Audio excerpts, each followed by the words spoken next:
রাসেল ভাই, এখন যে ঘটনাটা আমি শেয়ার করব সেটা আমার স্টুডেন্ট, তো ওর দাদার সাথে এই ঘটনাটি ঘটেছিল আর কি।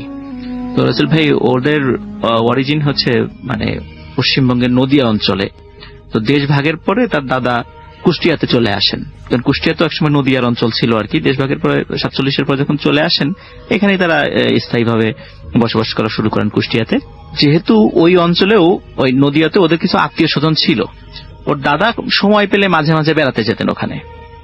তো একবার উনি 65 সালের দিকে যখন উনি যান আর কি কিছু আত্মীয় স্বজনের সাথে দেখা করার জন্য, তো আত্মীয় স্বজন কয়েকজনের রিকোয়েস্টে ওনারা হরিয়ানা রাজ্যে বেড়াতে গিয়েছিলেন। তো যখন হরিয়ানা রাজ্যে রাসেল ভাই যান, তো সময়টা ছিল হচ্ছে 1965 সাল। আর ওই সময় কিন্তু 65 সালে হঠাৎ করে পাক ভারত যুদ্ধ শুরু হয়ে যায়। তখন উনি যেহেতু বাংলাদেশি নাগরিক ছিলেন, তখন কিন্তু বাংলাদেশি ওই সময় পাকিস্তান আর কি, 65 সালে যেটা। তো ওনার কাছে কিন্তু পাসপোর্ট ছিল না। তো ওই সময় ওই রাজ্যে খুব অ্যালার্ট ছিল যাতে পাকিস্তানি গোয়েন্দারা ওখানে ঢুকতে না পারে, এরকম বেশি অ্যালার্ট ছিল। যার ফলে ওখানে পুলিশের হাতে উনি ধরা পড়েন, উনি সহ ওনার আত্মীয় স্বজন। উনি সপক্ষে ওইভাবে কোনো প্রমাণাদি দিতে যেহেতু পারেন নাই, এই কারণে ওনাদেরকে জেলখানায় নিয়ে যাওয়া হয়। তো রাসেল ভাই, ওই জেলখানাতেই আসলে ঘটনাটা ঘটেছিল। তো উনি যখন জেলখানায় যান, যাওয়ার পর তো ওখানে সাধারণত আমরা জানি রাসেল ভাই যে ওই জেলখানাতে যারা মৃত্যুদণ্ডপ্রাপ্ত আসামি তাদেরকে কিন্তু অন্য সেলে রাখা হয়। সেলগুলোকে কন্ডেম সেল বলে, খুব মানে একটু সেপারেট থাকে সেগুলো। তো ওগুলো সাধারণ কয়েদিদের থেকেও আলাদা থাকে। তো উনি যখন ওখানে গিয়েছিলেন, ওনারা তো সাধারণ কয়েদি, আর ওনাদের নামে তো ওইভাবে কোনো মামলা ওইভাবে ছিল না, জাস্ট সন্দেহমূলক আটক আর কি। তো ওনাদেরকে সাধারণ কয়েদিদের সাথে রাখা হয়েছিল।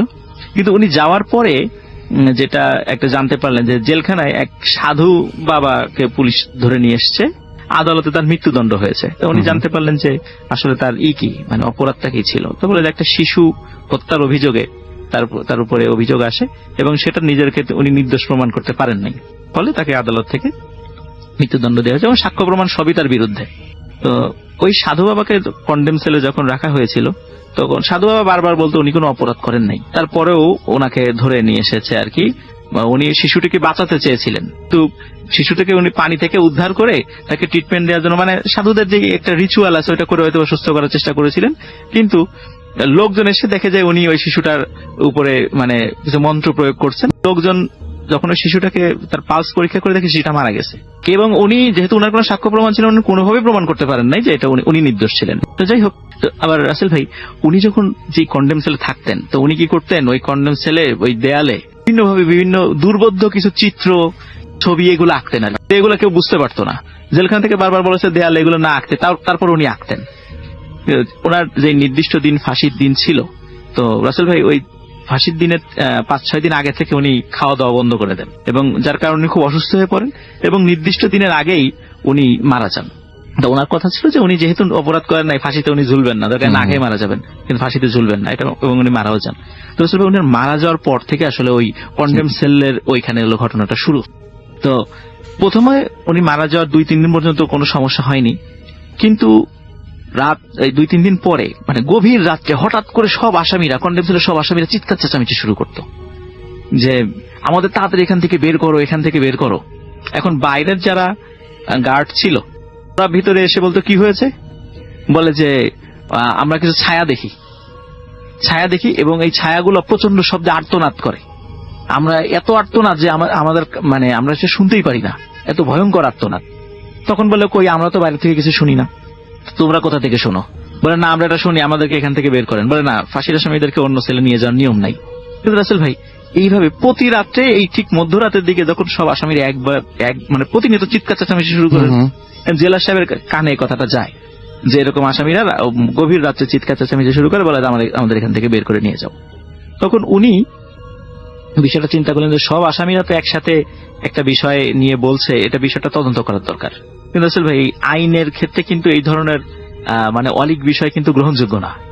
কিন্তু তারপরেও যেহেতু মধ্যরাত্রে এই ধরনের বিষয়গুলো তারা দেখে, তা ওদের মানে সবার আবেদনের প্রেক্ষিতে তখন তাদেরকে সাধারণ সেলে সবাইকে এক জায়গায় রাখা হয়, কিন্তু এবং কন্ডেম সেলে ওই সময় কিছুদিনের জন্য আসামিদেরকে মানে খালি করে দেওয়া হয় যাতে এখানে কেউ না থাকে। এখন যখন খালি ছিল রাসেল ভাই, তখন ওই কন্ডেম সেলের বাইরে তো গার্ড থাকে, তখন গার্ডদের সাথে ঘটনা ঘটা শুরু করলো। যখন গার্ড থাকতো, গার্ডরা রাতের বেলা চিৎকার চেঁচামেচি করে উঠতো। তো বলতো যে কে যেন মানে ওদের গলা টিপে ধরে। এখন জেলার সাহেবের কাছে যখন এই অভিযোগগুলো গার্ডরা করলেন, তখন জেলার সাহেব চিন্তা করলেন যে এখন কি করা যায়, কারণ এই ধরনের একটা ঘটনা ঘটছে। এটা তো উনি কিন্তু রাজ্য সরকারের স্বরাষ্ট্র মন্ত্রণালয়ে এই ধরনের তথ্য উনি দিলে পারে ওনাকে চাকরিচ্যুত করা হবে। তখন উনি যেটা করলেন যে উনি নিজেই বিষয়টা সমাধানের উদ্যোগ নিলেন, কিন্তু বারবার সমাধানের উদ্যোগ নিয়ে উনি ব্যর্থ হচ্ছেন, কারণ এই সমস্যার সমাধান হচ্ছে না, একই রকমের ঘটনা ঘটছে। এখন রাসেল ভাই, ওই যে আমার এই স্টুডেন্টের যে দাদা, উনি তো খুবই অ্যারিস্টোক্রেটেড ফ্যামিলির সন্তান। তো উনি ওই জেলখানায় ওই গাদাগাদির মধ্যে থাকতে খুব অসুবিধা হতো। তো উনি জেলা সাহেবের কাছে রিকোয়েস্ট করেন যে আমি ওইসব ভূত প্রেতে বিশ্বাস করি না, আমাকে ওই এখান থেকে বের করে অন্তত আমাকে কন্ডেম সেলে রাখেন, তারপর আমি ওখানে একটু নিরিবিলি থাকি, আমি এখানে এত আসামির মধ্যে থাকতে পারছি না। তখন জেলা সাহেব চিন্তা করলেন ভালোই, এটা খারাপ কি, ওটা ওখানে লোক থাকলো। তখন ওনাকে এবং ওনার কয়েকজন আত্মীয়কে আবার ওখানে নিয়ে যাওয়া হয়। তো যখন ওনার রাসেল ভাই ওইখানে গিয়েছেন রাতের বেলা, ওই যে আমার স্টুডেন্টের যে দাদা, ওনার ভাষ্য অনুযায়ী গভীর রাত্রে হঠাৎ উনি দেখলেন যে একটি শুধু ছায়াই দেখা যায়, যেমন আমরা হেঁটে গেলে মাটিতে যেরকম ছায়া থাকে ঠিক মাটিতে ছায়া, কিন্তু কোন ব্যক্তির ছায়া পড়ছে এই ব্যক্তিকে দেখা যায় না। দুটো ছায়া, একটা হচ্ছে একটা মানুষের ছায়া, বড় মানুষের ছায়া, এবং একটা মানে কোন একটা বাচ্চা মানুষের একটা ছায়া আর কি, হাঁটাহাঁটি করছে। তখন উনি বিষয়টা দেখলেন, দেখার পরে উনি চিন্তা করেন হয়তো বা চোখের ভুল, যেহেতু উনি একটু সাহসী লোক ছিলেন, এগুলো বিশ্বাসও করতেন না, উনি শুয়ে পড়েন আর কি। কিন্তু রাসূল শোয়ার পর হঠাৎ ওনার মনে হলো ওনার বুকের উপরে কিছু একটা চেপে বসেছে, গলাটা চেপে ধরেছে, এবং উনি কোনো মতে শব্দ করতে পারছিলেন না। তো উনি যখন এটা খুব চিৎকার চেঁচামেচি করার চেষ্টা করছিলেন, কিন্তু হচ্ছিল না। তারপরেও উনি আয়াতুল কুরসি পড়া যখন শুরু করেন, তখন ওই জিনিসটা আস্তে আস্তে করে ওর শরীরের উপর থেকে চলে যায়, এবং চলে যাওয়ার পরে উনি আবার শব্দ পান, ওনার যে আত্মীয় স্বজন পাশের কন্ডেম সেলে আছেন, ওনারা চিৎকার চেঁচামেচি শুরু করেছে, এই আমাদেরকে মেরে ফেললো, আমাদেরকে সবাই একসাথে বিভিন্ন, মনে হচ্ছে পরবর্তীতে তাদের ভাষ্য অনুযায়ী যেটা শোনা যায় যে তারা সবাই মানে ফিল করছিল কেউ যেন তাদের গলা চিপে ধরেছে। তো এই ধরনের সমস্যা পরের দিন আবার উনি জেলা সাহেবকে বলেন যে আমরা এখানে থাকবো না, আমাদেরকে আগের জায়গাতেই নিয়ে যান। কিন্তু আসলে ভাই এইভাবে তো আসলে পুরো একটা সেল তো ফাঁকা রাখা যায় না। এটা জেলা সাহেবের প্রতি বারবার মানে একটা চাপ আসছিল। তখন উনি যেটা করলেন, উনি চিন্তা করেন জিনিসটা রেনোভেট করার দরকার। মানে আমি একটু বলি যে এটা কতদিন ফাঁকা রাখা যায়, এই ফাঁকা রাখার জন্য উনি চিন্তা করেন যে স্বরাষ্ট্র মন্ত্রণালয় একটা চিঠি পাঠাই যে এটা বসবাসের অনুপযোগী হয়ে গেছে, এটা একটু সংস্কার করার দরকার, তাহলে হয়তো বা এটার জন্য দীর্ঘ মাসখানেক হয়তো বা সময় পাওয়া যাবে। তো উনি ওইটাই করেন। কিন্তু রাসেল ভাই, সংস্কার যখন কাজ শুরু হয় পরবর্তীতে মাস তিনেক পরে, যখন সত্যি সত্যি সংস্কারমূলক কিছু কাজ শুরু হয়, ওই যে সেলটা, যে সেলে সাধু ছিলেন, ছেলে যখনই ওই যে দেয়ালের ওই চিত্রগুলো মুছতে গিয়ে দেখতো যে রং দিয়ে মোছার পরেও আবার নিচের ওই চিত্রগুলো দৃশ্যমান হয়ে, এই বিষয়গুলো যখন দেখতো ওই মিস্ত্রিরা মনে হতো যাতে কানে কেউ যেন ফিস ফিস করে বলছে যে এই লেখাগুলো মুছিস না। ওই মিস্ত্রিরা বলতো যে এই ছেলে আমরা কোনো কাজ করতে পারবো না। এই তথ্যটা যতদিন আর কি আমার স্টুডেন্টের দাদা ছিলেন, ওনার কাছ থেকেই শোনা। উনি পরবর্তীতে যখন মাস 6 ওনাকে মানে ওইভাবে ওনার কয়েকজন আত্মীয় স্বজনকে আটকে রাখা হয়, তারপর আবার ছেড়ে দেওয়া হয়, যেহেতু ওনাদের বিরুদ্ধে ওই ধরনের কোনো অভিযোগ ছিল না আর কি, পাসপোর্ট না থাকারই অভিযোগ ছিল আর কি, তো ওনাদেরকে ছেড়ে দেওয়া হয়। তো রাসেল ভাই পরবর্তীতে যখন মানে উনি আবার ওই নদিয়াতে ওনার আত্মীয় স্বজনদের কাছে কখনো গিয়েছিলেন, যখনই গিয়েছিলেন তখন উনি জিজ্ঞেস করতেন জেলখানার ওই সেলের বিষয়ে একটু খবর দিও তো। উনি যতদিন মানে খবর নেওয়ার চেষ্টা করেছিলেন, উনি জানতেন যে ওই সেলটা আশেপাশে রিনোভেট হলেও অন্যান্য কন্ডেম সেলগুলো, ওই সেলে কখনো আসামি রাখা যেত না। দীর্ঘদিন এরকম ছিল। এখন কি অবস্থা তো আমরা জানি না। এটাই ছিল রাসেল।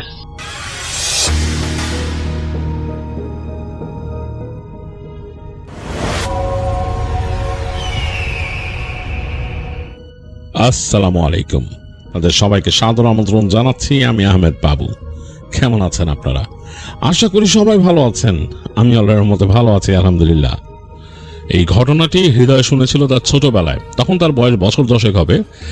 হৃদয় গিয়েছিল তার মামা বাড়ি বেড়াতে তার আম্মুর সাথে, এবং সেখানে তার মামি এই ঘটনাটি শেয়ার করে। তো হৃদয় সেটা শুনেছিল তখন, এবং সেই ঘটনাটি যতটুকু মনে আছে ভাষা তার সাথে আরও একটু তিনি দেশ থেকে শুনে নিয়ে তিনি আমাকে শেয়ার করেছেন, এবং তিনি আমাকে অনুরোধ করেছেন আমি যেন আমার মতো করে ঘটনাটা আপনাদের কাছে প্রেজেন্ট করি।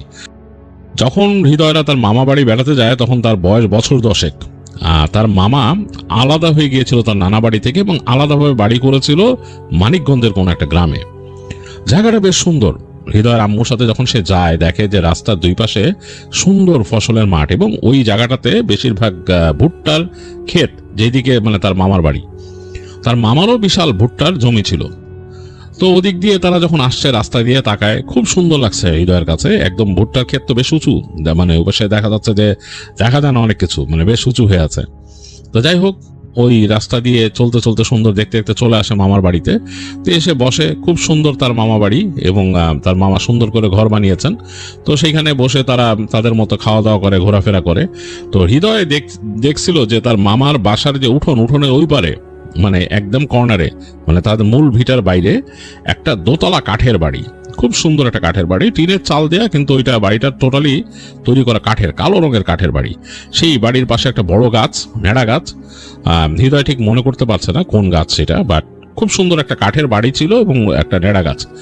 তো হৃদয় তার মামাকে জিজ্ঞেস করেছিল যে মামা এই ঘরে কে থাকে? তো তার মামা বলছে কেউ থাকে না, এটা মানে ফসল রাখার জায়গা। তো হৃদয় একটু অবাক হয়েছিল, এত সুন্দর একটা মানে বাড়ি। হৃদয় হেঁটে হেঁটে দেখছিল বাড়ির চারপাশ, খুব সুন্দর লাগছে তার কাছে, কালো কাঠের একটা বাড়ি এবং সেই ওই বাসাটার সামনে, দোতলা ঘরটার সামনে একটা ছোট আঙিনা আছে। সেই আঙিনাটা একটু অযত্ন অবহেলায় আছে, মানে এটাকে খুব একটা যে মানুষ টেক কেয়ার করে সেরকম না। এবং সেইখানেই একটা নেড়া গাছ, পাতা টাতা নাই, মনে হয় মারা গেছে ডালপালা। তো সেই ঘরের মূল যে ফটক সেটা বন্ধ করা, এবং সেই বাড়িটার ভেতরে ঢোকার রাস্তা সে দেখতেছে যে এখানে জানলা যে খোলা, মানে ওখানে তো জিনিসপত্র রাখা, মানে এই যে ধান টান এসব অনেক কিছু ওখানে ঢোকায় রাখছে। তো সেই জানলা দিয়ে দেখতেছে, ওখানে জানলাটা খোলা বাতাস যাওয়ার জন্য। তো জানলা দিয়ে হৃদয় দেখতেছে যে একটা সিঁড়ি উঠে গেছে উপরে দোতলার দিকে। তো হৃদয়ের খুব কিউরিয়াসিটি লাগে, ছোটবেলায় খুব কিউরিয়াসিটি লাগে যে উপরে এখানে কে থাকে, এরকম মানে খালি, এবং দেখতেছে উপরে জানলাগুলো বন্ধ। তো যাই হোক, হৃদয় ঘুরে ফিরে দেখে, তো বিকালবেলা তার মামি তার আম্মুর সাথে গল্প করতেছে বসে বসে। এই পাশে মানে তাদের যে মামার যে ভিটার এই পাশে একটা বড়ই গাছের নিচে বসে তিনি গল্প করতেছেন এবং সামনে তাকায় আছেন। সামনে একেবারে সেই ভুট্টার মাঠ, ওটা মানে পাতা এখন ঝুলতেছে খুব সুন্দর বাতাসে, এবং সেই অনেক দূর পর্যন্ত মাঠ। তারপরে দেখা যাচ্ছে দূরে গাছপালার একটা সারি, খুব সুন্দর। বিকেল, পড়ন্ত বিকেল। তো হৃদয় তার মা আর মামিকে কথা বলতে দেখে সে হেঁটে ওই পাশে ওই কাঠের বাড়িটার দিকে চলে যায়। তো একেবারে নির্জন, ওই জায়গাটায় কেউ নাই, খা খা করতেছে জায়গাটা, পুরো মনে হয় খালি খা খা করতেছে এরকম। হৃদয়ের কাছে একেবারে অন্যরকম একটা পরিবেশ মনে হয়। তো সে হাঁটতে হাঁটতে ওই বাসার এই পাশের অংশে চলে আসে। এসে সে অবাক হয় যে ওইখানে একটা সিঁড়ি আছে এবং ওই সিঁড়িটা উপরে উঠে গেছে, ওটার সামনে কোনো মানে দরজা বা কিছুই নাই। তো হৃদয় কাঠে পাড়া দেয়, দেখে মচমচ করে উঠছে কাঠটা। তো সে আস্তে আস্তে করে সিঁড়ি বেয়ে উঠতে থাকে। উঠতে উঠতে সে দোতলায় উঠে যায়। তো উঠে দেখে যে সে যেখানে দাঁড়ায় আছে ওই জায়গাটা একটা সরু বারান্দার মতো সিঁড়ি উঠে গেছে, একটা ছোট্ট বারান্দার মতো এরকম পাশ থেকে গেছে এবং কাঠের রেলিং আছে। তো ওইটা দিয়ে হাঁটতে হাঁটতে সে ওই বারান্দাটার শেষ মাথায় যায়, তাকায় দেখে যে ওই বারান্দার কর্নারে একটা জানালা, বড় জানালা, সেটাও বন্ধ করা। তো শেষ মাথায় যে সে তাকায় দেখতেছে যে সে যেখানে দাঁড়ায় আছে সেখান থেকে সামনে বড়ই গাছটা দেখা যাচ্ছে এবং বড়ই গাছের নিচে তার মা আর তার মামি বসে আছে। তো সে তার আম্মুকে ডাক দেয় ওইখান থেকে, আম্মু। তো তার আম্মু উপরে তাকে বলে, এই তুমি ওখানে কেমনে গেছো? তো তখন তার মামি দেখলো যে তার মামির চেহারা পাংশু হয়ে গেছে। তার মামি বলতেছে, হৃদয় এই নামো নামো, ওখান থেকে তাড়াতাড়ি আসো, ওদিকে কেমনে গেছো? বলে তিনি উঠে দাঁড়াইলেন ওখান থেকে, তাড়াতাড়ি উঠে দাঁড়াইছেন। উঠে দাঁড়ায় তিনি মনে খুব দ্রুত এখানে চলে আসেন এই পাশে। হৃদয়ের আম্মুও ফলো করছে, করে সিঁড়ির গোড়ে আসে, এসে তাকে বলতেছে, এই হৃদয় তাড়াতাড়ি আসো। তারা উঠতেছে না, হৃদয়ের মামি উঠতেছে না, বলছে তাড়াতাড়ি আসো। তো হৃদয়ের কাছে অবাক লাগলো যে সে এটা কি অপরাধ করছে, এইভাবে কেন ডাকতেছে, মানে ডাকাটাও কেমন উদ্গ্রীব ভাবে, মানে বেশ অ্যাংশাস এরকম। তো হৃদয় তাড়াতাড়ি হেঁটে যাচ্ছে আর কি, সিঁড়ির দিকে নেমে যাবে। তো এই সময় সে জানালাটার দিকে একবার তাকালো, তো জানালাটা খোলা, জানলার ভিতরে দেখা যাচ্ছে অন্ধকার একটা ঘর, এবং মানে এই যে বিকেলের পড়ন্ত আলো একটু পড়ছে জানলা দিয়ে ভেতরে, সেখানে সে দেখতে পাচ্ছে ওইখানে একটা খাট, এবং কেমন একটা মানে সোদা গন্ধ সে ভেতর থেকে আসতেছে, মানে এটা খোলা টোলা হয় না এরকম একটা খাট দেখা যাচ্ছে, মানে একটা খাট। আর মানে চোখের এক পলকে একটা টেবিল দেখলো কর্নারে। যাই হোক, সে তাড়াতাড়ি ওদিক দিকে হেঁটে সিঁড়িতে নেমে গেল। তো তার মামি বললো, উপরে উঠছো কেন, তুমি কোথাও যাবা না, এখানে হাঁটাহাঁটি করা নিষেধ, তার মামি বলতেছে। তো হৃদয়ের আম্মু বললো, কেন ভাবি, কি সমস্যা আছে এখানে? কারে আছে, এটার মধ্যে উপরে জিনিস আছে, সবাই ভয় পায়, যে কেউ যায় না। তখন হৃদয়ের আম্মু বললো, ও আচ্ছা, এখানে মানে সমস্যা আছে, বলে যে হ্যাঁ এখানে সমস্যা আছে। তো যাই হোক, হৃদয়কে নিয়ে আসলো, তার মামি বললো ওখানে যাবা না, ওই কোনাতেও যাবা না, ক্ষেতের কাছেও যাবা না, এরকম করে মানা করতেছে। তো তখন হৃদয়ের আম্মু জিজ্ঞেস করলো যে কি ছিল এখানে, কি উপরি জিনিস, কেমন কি? তো তখন হৃদয়ের মামি বলতেছে যে এটা ছিল এই জমিদারের গুদাম ঘর, মানে এনে জমিদারের জিনিসপত্র থাকতো, ফসল আইয়া উঠতো, আর উপরে ছিল ম্যানেজারের ঘর, ম্যানেজার থাকতো, আর তার পাশে ছিল জমিদারের বিশ্রাম ঘর, বিচারের ঘর, এখানে সে বিচার করতো, এনে অপরাধ করতো যারা। যাই হোক, এখানে কাম কাজ চলতো। তো জমিদার তো এক সময় গেছে, জমিদার শেষ, জমিদার যখন চলে যায় তখন এটা খালি হয়ে গেছে। তো খালি হয়ে যাওয়ার পরে এখানকার যারা কৃষক আছে, যারা চাষাবাদ করে গৃহস্থরা, তারা এই ঘর নিছে। নেয়ার পর হেরা এখানে ফসল রেখে উপরে আর কেউ থাকতে পারে না, উপরে ঘরে যেই থাকে এই ভয় পায় আর থাকতে চায় না। তো তখন এদের আম্মু বলতেছে কি দেখে, বলে এই ওখানে থাকছে রাত্রেবেলা, মনে হয় যে কে নাচানাচি করে, শব্দ করে, গান গায়, ঘর ঘর করে শব্দ করে। যেমন এক লোকরে রাখছিল এখানে, সে হঠাৎ করে দেখে ওখানে শব্দ হইতেছে পাশের ঘরে। তো সে ওই কোনার ঘরটার থেকে বেরিয়েছে, ওই যে দিক দিয়ে হৃদয় উঠছিল, ওর পাই দিয়ে গেছে, হাইটা যে সে ওদিকে জানালা দিয়ে তাকাইছে। এইটা ছিল জমিদারের বিশ্রাম ঘর, এখানে জমিদার বিশ্রাম নিত। ওই পাশেই বিচার করতো, আবার বিচারেরও ঘর আছে। তো ওইখান থেকে তাকাইছে, তাকায় দেখে যে মানে দুইটা চোখ ওইখানে জ্বলতেছে, অন্ধকারের মধ্যে শুধু চোখ, মানে কিচ্ছু দেখা যায় না, দুইটা চোখ জ্বলতেছে এরকম, কিন্তু আর কিচ্ছু দেখা যায় না। এবং মনে হইলো যে ওই লোকরে দেখে চোখ দুইটারও কাছে আইতেছে জানলার কাছে। ওই লোক ভয় যে নামছে, সে আর ওদিকে থাকবো না, চলে গেছে। তো যাই হোক, ওখানে মানুষ এরকম থাকতে পারে না। তো হৃদয়ের আম্মু বললো যে হ্যাঁ আসলে এটা ভয়ের। কারে সবশেষে কি হয়েছে জানেন না, এখানে এক মাস্টারে রাখছিলাম, ওখানে থাকবো, আমরা খাবার দিব, আমার পোলা দুটারে পড়াইবো, সামনের ঘরের পোলা দুটারে পড়াইবো। তো এরকম আরো কয়েকটা টিউশনি করে নিবো আর কি। মানে হ্যাঁ আসলে চাকরি বাকরি নাই, তো বেশ কষ্টে সৃষ্টি আছে। তো মাস্টার সাহেব এনে থাকবো, ঠিকঠাক হইলো।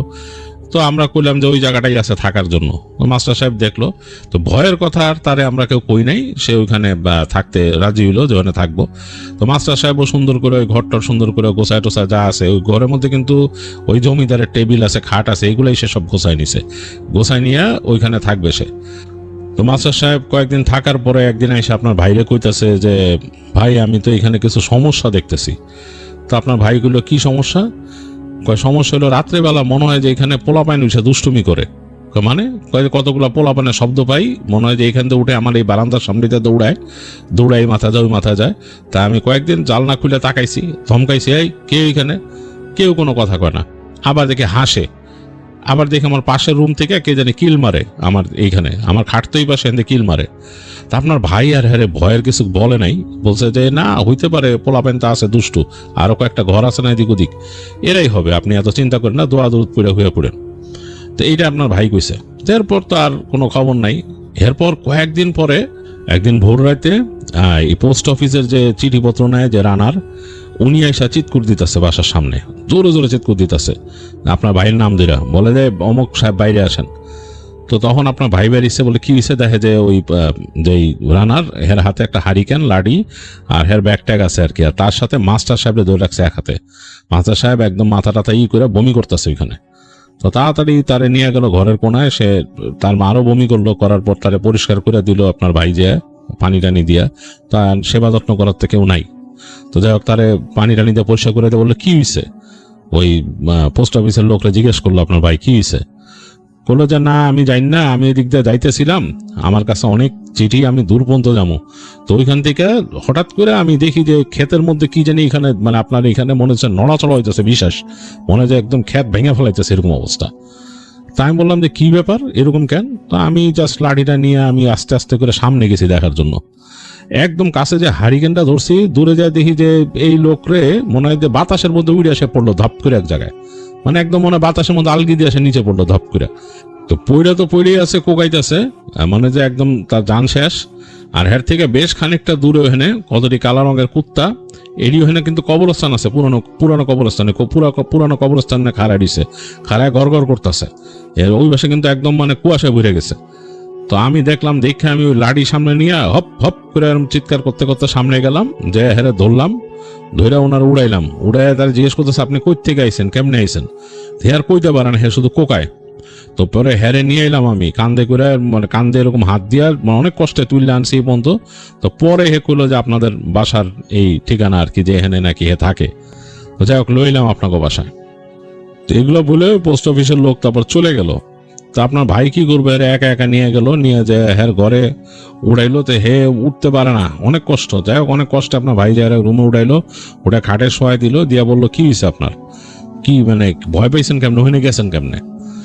তো তখন উনি ঘটনা করলো আপনার ভাইরে, বললো যে উনি নাকি ওই জায়গায় যখন পড়তো রাত্রেবেলা, রাত জায়গায় পড়তো, এই বাচ্চা পোলাপান পড়ানোর পর রাত্রেবেলা নিজে পড়তো। তো যখন পড়তো তখন উনি শব্দ শুনতো, এটা তো আগেও কইছে যে ওই এদিকে শব্দ পায় ওদিকে শব্দ পায়, মনে হয় যে হ্যার পাশে ওই দরজার মধ্যে ঠকঠক করে, আর বাচ্চাদের শব্দ মনে হয় যে বাচ্চারা খেলতেছে দৌড়াদৌড়ি করতেছে এরকম। আবার অনেক সময় নাকি শব্দ পাইতো রাত্রেবেলা, মানে কারা জানি মারতেছে, মারতে মারতে ওদিক দিয়ে নিয়ে যেতেছে আর ওই চিল্লাইতেছে বাবা গো মাগো। তো মাস্টার সাহেব খুব অবাক হইতো যে কে কারে এখানে মারে, এটা কেমন কথা। তিনি চিন্তা করে, পরে চিন্তা করলো এখানে গুদাম আছে, নিজে মালপত্র হয়তো নেয়, কি হয় কারা, ওরা নিজেরা মারামারি করে কিনা। তো উনি তো আসলে নির্ভরিত মানুষ ছিল, উনি এগুলোর মধ্যে নাক গলাইতে যায় নাই। তো যাই হোক, একদিন উনি এরকম রাত্রেবেলা জানলার সামনে পড়তেছিল, তো পড়তে পড়তে ওনার খুব মানে ক্লান্ত লাগছে। তো উনি যে ওনার একটা কেরোসিনের কুকার ছিল, ওখান থেকে চা বানাইছে, চা বানাই না বসছে বসে, ওই ওনার একটা টেবিল ল্যাম্প ছিল, টেবিল ল্যাম্পটা বন্ধ করে দিছে, আকাশে জ্যোৎস্না দেখে টেবিল ল্যাম্পটা বন্ধ করে চা খাইতেছে টেবিলের মধ্যে। এখন বাইরে কিন্তু ওই চাঁদের আলোতে মোটামুটি হালকা আলো আছে, এর মধ্যে তিনি দেখতেছে যে সামনে যে ওই ইসের ক্ষেত, ভুট্টার ক্ষেত, এইখানে পাতা অনেক নড়াচড়া হইতাছে এরকম। তো উনি দেখে ভালো মতন উনি তাকাইলো যে ঘটনাটা কি, এখানে কি হইতেছে, মনে হচ্ছে যে ভুট্টার ক্ষেত ওই পাশে দেখে ভেঙে ফেলাইতেছে এরকম। তো ভালো মতো দেখতেছে, চায় চুমুক দিতে। এখন ওখানে কিন্তু ওরকম নাই, মানে ওই আলো কিন্তু ওরকম নাই, কিন্তু এই যে চাঁদের আলোতে এখন দেখা যাইতেছে বেশ স্পষ্ট এখান থেকে, যেহেতু মানে এইখানেও অন্ধকার ওইখানেও অন্ধকার। এর মধ্যে উনি তাকায় দেখলো যে দূরে ক্ষেতের মধ্যে থেকে একটা মানুষ বেরিল। তো ভালো কথা, একটা মানুষ বেরিয়েছে, মাস্টার সাহেব মনে করছে যে ওইটা মনে হয় কে এখানে রাত্রেবেলা ক্ষেতের মধ্যে আসছে, আবার চোর টোর নাকি, এগুলো চিন্তা করতেছে। কারণ ক্ষেতে এখানে যদি কাজ করতে আসে রাত্রেবেলা কি এত রাইতে কি। তুমি আবার ভালো মতো তাকায় দেখতেছে যে কি ব্যাপার। তো তাকায় দেখে একটা লোক বেরিলো, লোক বেরিয়ে আস্তে আস্তে হাইটা ওই এই বাসার দিকে আসতেছে। তো উনি চিন্তা করলো এই বাসার দিকে আসতেছে মানে, তা আয়সা দেখলো যে একদম বাসার সামনে দাঁড়িয়েছে লোকটা, মানে ওই জানলা বরাবর। দেখে মনে হইতেছে যে ওনারা দেখতেছে লোকটা নিচ থেকে, মানে উনি যে দেখতেছে ওনারও দেখতেছে। তো উনি ভালো মতো তাকায় দেখে যে লোকটা উপর দিকেই তাকায় আছে, কিন্তু ওই যে চাঁদের আলোতে লোকটার চেহারা দেখা যাচ্ছে, কিন্তু চোখটা বোঝা যাইতেছে না, মনে হচ্ছে চোখ নাই, ওই জায়গাটা মনে হচ্ছে গর্ত দুইটা, মনে হচ্ছে কোনো গর্ত। তো মাস্টার সাহেব ভয় পেয়ে গেছে, উনি তাড়াতাড়ি জানলাটা লাগাই দিছে। জানলা লাগাই দিয়ে উনি পিছায় বসছে, উনি কিন্তু ঘরের বাতি তখনও জ্বালায় নাই, ওনার জানলা দিয়ে আলো আসতেছে, এবং জানলাটা খুব, ওনার রুমের জানলা কিন্তু বেশ ঢকের, দেখছেন তো কাঠের ফ্রেম করা কাজ দেওয়া সুন্দর, ওখান থেকে চাঁদের আলো তখন আসতেছে। তো উনি আর লাইট জ্বালায় নাই, উনি আস্তে করে জানলার থেকে আইসা আস্তে করে খাটে শুয়ে পড়ছে ওনার মতো। কিন্তু উনি যখন খাটে শুয়ে দিয়েছে, ওনার কাছে মনে হয়েছে কে জানি সিঁড়ি দিয়ে উঠতেছে ওনার এখানে। অনেক ভয় পাইছে উনি, ওই যে সিঁড়ি দিয়া হৃদয় উঠছিল যে ওই সিঁড়ি দিয়া মনে যে করতেছে, উনি অনেক ভয় পেয়েছে মাস্টার সাহেব। তো ভয় পেয়ে উনি মানে চুপচাপ ছিল। তো একসময় আইসা দেখলো যে ওনার ওই বারান্দার সামনে জানলার কাছ দেয়া মনে হলো যে কে দাঁড়ায় আছে, ওই ওনার খাটের দিকে তাকায়, ঘর কিন্তু অন্ধকার।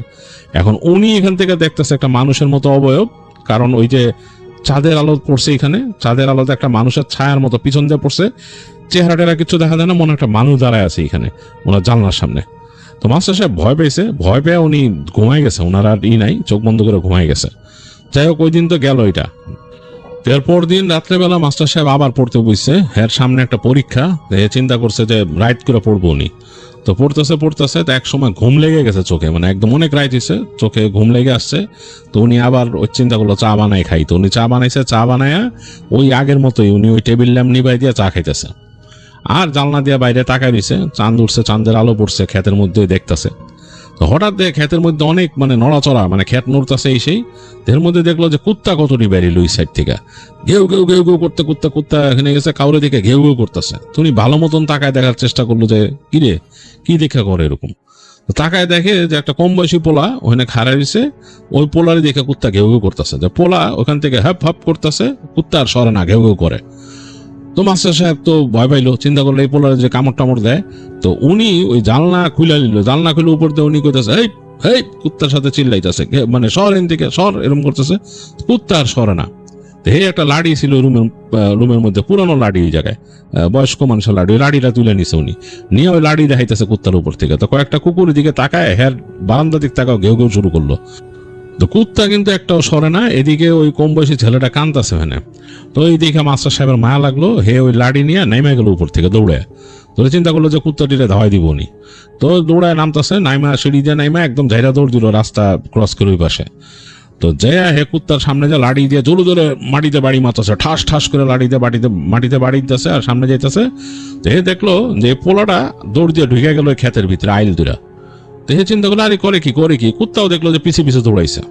তো মাস্টার সাহেব চিন্তা করলো আরে এটা তো ঠিক হইলো না, উনিও দৌড় দিল পিছনে।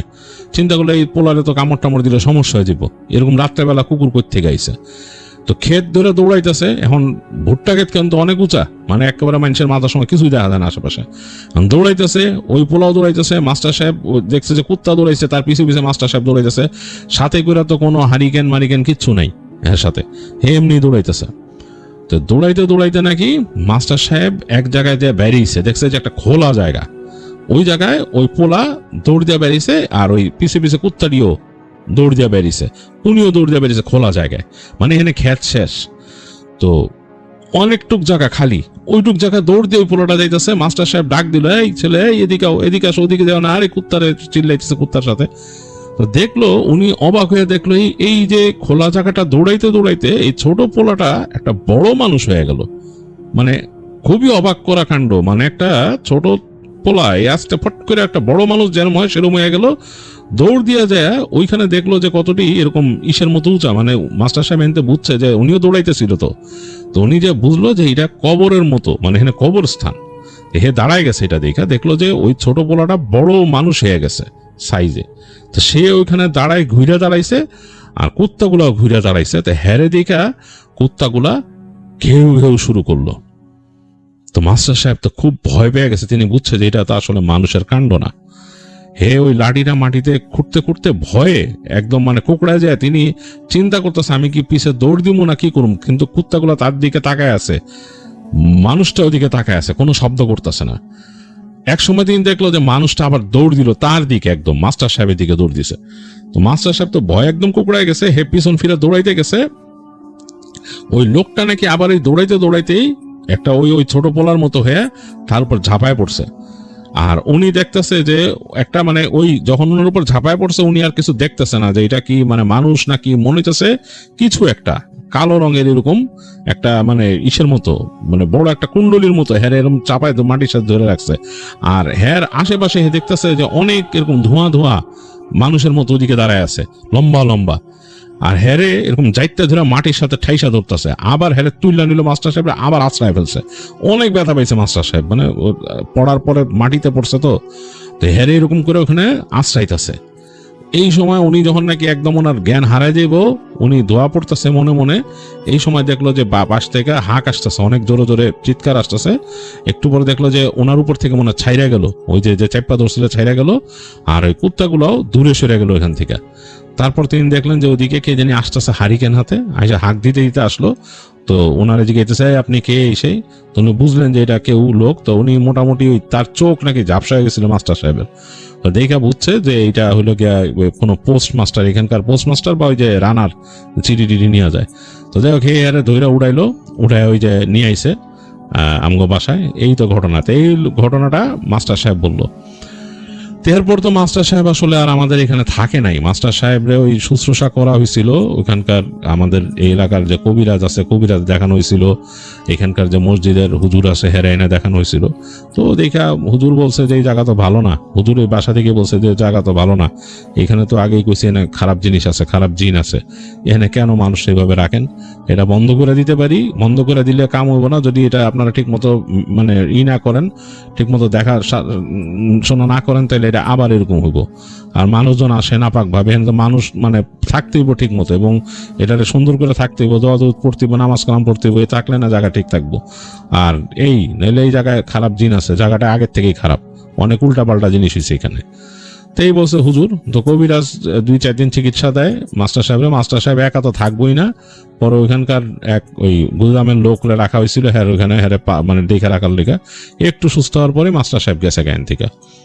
এরপর আর মানে আসলে কেউ থাকে নাই, গুদামের লোকরা দু একদিন থাকার চেষ্টা করছিল, এরা ওই শব্দ শুই না, এখানে ধুমধাম শব্দ হয়, আর ওই যে মনে হয় কি কারে জানি মারে, মায়ের শব্দ হয়, এই মায়ের শব্দ মানে খুবই ভয় পায় মানুষ, মানে কে চিৎকার দিতেছে ঘরের মধ্যে, মানে পাশের ঘর থেকে চিৎকার আইতেছে, আর কেউ আসলে থাকতে পারে নাই। তো এই দিনের বেলায় যারা জিনিসপত্র রাখে এখান থেকে আবার নিয়ে যায় এখানে। এই রাত্রেবেলা যদি অনেক সময় পাহারাদার থাকে, পাহারাদাররা এই ঘরে আর থাকে না, ওই আশপাশ দিয়ে ঘুরে, এদিক দিয়ে ঘুরে। আর ওই যে ওই ক্ষেত আছে, যে ওই যে ভুট্টা ক্ষেত, ভুট্টা ক্ষেতের ওই পাশে আসলে পুরানো একটা কবরস্থান আছে, ওই জায়গায় নাকি অনেক মানুষ, ওখানে অনেক মানুষের কবর আছে ওই জায়গায়। তো এগোর মধ্যে যে অনেকে এনে শাস্তি টাস্তি পাইছে, এগো নাকি ওইখানে আছে, এর জন্য মানুষজন এখানে দেখে। ওই যে ওই রানার যে ছিল আর কি, সেও কইছিল যে এই জায়গা সুবিধার না, উনি তো চলাফেরা করে, রাইতের বেলাও চলাফেরা করে, উনি কইছিল জায়গা সুবিধার না, উনি অনেক কিছু দেখছে উল্টাপাল্টা। এখানে উনি দেখছে যে এরকম ছোট কম বয়সী পোলা ফট করে বড় মানুষ হয়, যেটা উনি নিজেও দেখছে, এইটা মানে কথা এখানে প্রচলিত আছে। আর আমগো যে মাস্টার সাহেব আসলে একই জিনিস দেখছে এখানে। তো এই হইলো গিয়ে এখানকার ঘটনা। এর লেগে ওই ঘরটা হইলো আমরা কই যেটা উপরি ঘর, ওখানে কেউ যায় না। এর লেগে হৃদয় যখন উচ্চ উপরে গেছে, ওই পিছনে গেছে, আমি তাড়াতাড়ি রাইক করে নামাইছি, ছোট মানুষ আবার কি না কি হয়, এর লেগে নিয়ে আসছি, ভয় যেন না পায়, আবার এগুলো জায়গায় যাইতে হয় না, ছোট মানুষদের উঠতে হয় না। তো হৃদয়ের আম্মু এই কথা শুনে বেশ চিন্তিত হয়ে যায়, তিনি তাড়াতাড়ি হৃদয়কে দোয়া পড়ে ফু দেন, দোয়া পড়ে ফু দিয়ে তাকে কাছে আনেন এবং ওই ঘরটার দিকে কেমন ভয়ার্থ ভাবে তাকান। হৃদয়ের কাছে ওই ঘরটা কেমন জানি একটু অন্যরকম ফ্লেভার চলে আসে, মানে ওই ঘরের, কারণ সে তার মামির মুখে ঘটনা শোনার পর থেকে ঘরটা দেখে তারও ভয় লাগে। তো যে কয়দিনের পর ওরা ছিল, হৃদয়রা কয়েকদিন ছিল ওই বাসায়, তো ওই ঘরের আশেপাশে আর হৃদয় ওইভাবে যায় নাই। তবে সে দেখতো মামার যে ঘর থেকে বের হয়ে ওদিকে তাকায় দেখতো ঘরটাকে, তার কাছে কেমন মিস্টেরিয়াস লাগতো। ছোটবেলা থেকে হৃদয় একটু মিস্ট্রি পছন্দ করতো, তো এই মিস্ট্রি পছন্দ করার জন্য ঘরটাকে দেখে তার কাছে মিস্টেরিয়াস লাগতো।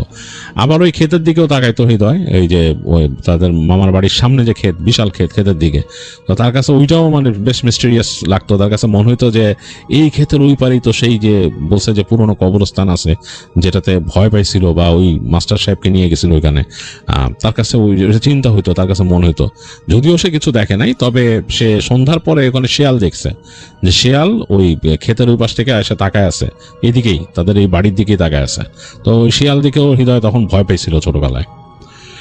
যাই হোক, এই ছিল হৃদয়ের শেয়ার করা ঘটনা, যেটা আপনাদের কাছে শেয়ার করলাম। আমার কাছে কিন্তু বেশ ইন্টারেস্টিং লাগছে, বেশ ভয়ের মনে হয়েছে এবং ভালো লাগছে।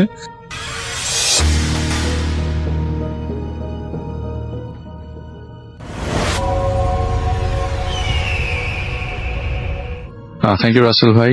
আমি যে ঘটনাটা আজকে এখন সেটি একজন ফার্মাসিস্টের ঘটনা, 2000 সালের ঘটনা। তো উনি অফিস করতেন আর কি, তো বাসায় থাকতেন তার বাবা মা এবং তার ছোট ভাইও তখন ইউনিভার্সিটিতে পড়ে। তো তিনি একটা ফার্মাসিউটিক্যালস কোম্পানিতে চাকরি করতেন। তো পরের দিন তাদের ট্যুর থাকবার কারণে ওই দিন বিকালবেলা একটু খাওয়া দাওয়া, অফিসেই খাওয়া দাওয়া হয়। খাওয়া দাওয়ার পরে তিনি বাসায় আসেন, ফ্রেশ হয়ে যান। ফ্রেশ হয়ে উনি কাউকে কিছু না বলে শুয়ে পড়েন, ঘুমায় যায়। নামাজ পড়ে, অফিস থেকে এসে নামাজ পড়ে, ঈশার নামাজ পড়ে ঘুমিয়ে পড়ে। আর রুমটা খুব সুন্দর করে ছিমছাম সাজানো, ছোট ফ্যামিলি। তো তার বাবাও চাকরিজীবী, তো ওই দিন সবাই বাসায় ছিল। পরের দিন শুক্রবার এবং অফিসের ট্যুর ছিল, তো তাড়াতাড়ি ঘুমিয়ে যাওয়ার কথা। তো উনি বাসায় এসে এত টায়ার্ড ছিলেন, ওই ট্যুরের ব্যাপারে তার সমস্ত দায়িত্ব ছিল ট্যুরের, তো সবকিছু শেষ করে এসে বাসায় টায়ার্ড থাকার কারণে ঘুমিয়ে পড়েন। ঘুমানোর পর খুব রেগুলার একটা কেস আমাদের সবার জীবনের স্বপ্ন, এই স্বপ্নটাই হয়তোবা তার সবচেয়ে বেশি তাড়া করতে থাকে ওই দিন থেকে। ওই দিন রাত্রেবেলা তিনি একটা স্বপ্ন দেখেন। স্বপ্নটা এরকম যে ঘুমানোর পর তার কাছে একটা স্বপ্ন আসে যে তিনি তার ড্রেসিং টেবিলের সামনে চুল আঁচড়াতে গেছে এবং চুল আঁচড়াতে যে দেখে তার মাথাটা আয়নাতে দেখা যাচ্ছে না। যেই জায়গায় মাথা ছিল সেই জায়গা থেকে অনবরত বুকের উপর দিয়ে রক্ত পড়ে যাচ্ছে। হঠাৎ করে ঘুম ভাঙে, চোখ কচলাতে এক দৌড়ে ওয়াশরুমে যে আল্লাহর নাম নিয়ে বারবার সে মুখ ধুয়ে লাইট জ্বালিয়ে আবার রুমের মধ্যে আসে। কিন্তু আসার পর সবচেয়ে অবাক লাগে হচ্ছে তিনি যে জায়গায় মাথা দিয়েছিলেন সেই জায়গায় রক্তে ভেজা। প্রথমে মনে হচ্ছিল রং আসলো কোথা থেকে। উনি হাত দিয়ে নাকের সামনে গন্ধ শুকে দেখে এটা রক্তের গন্ধ।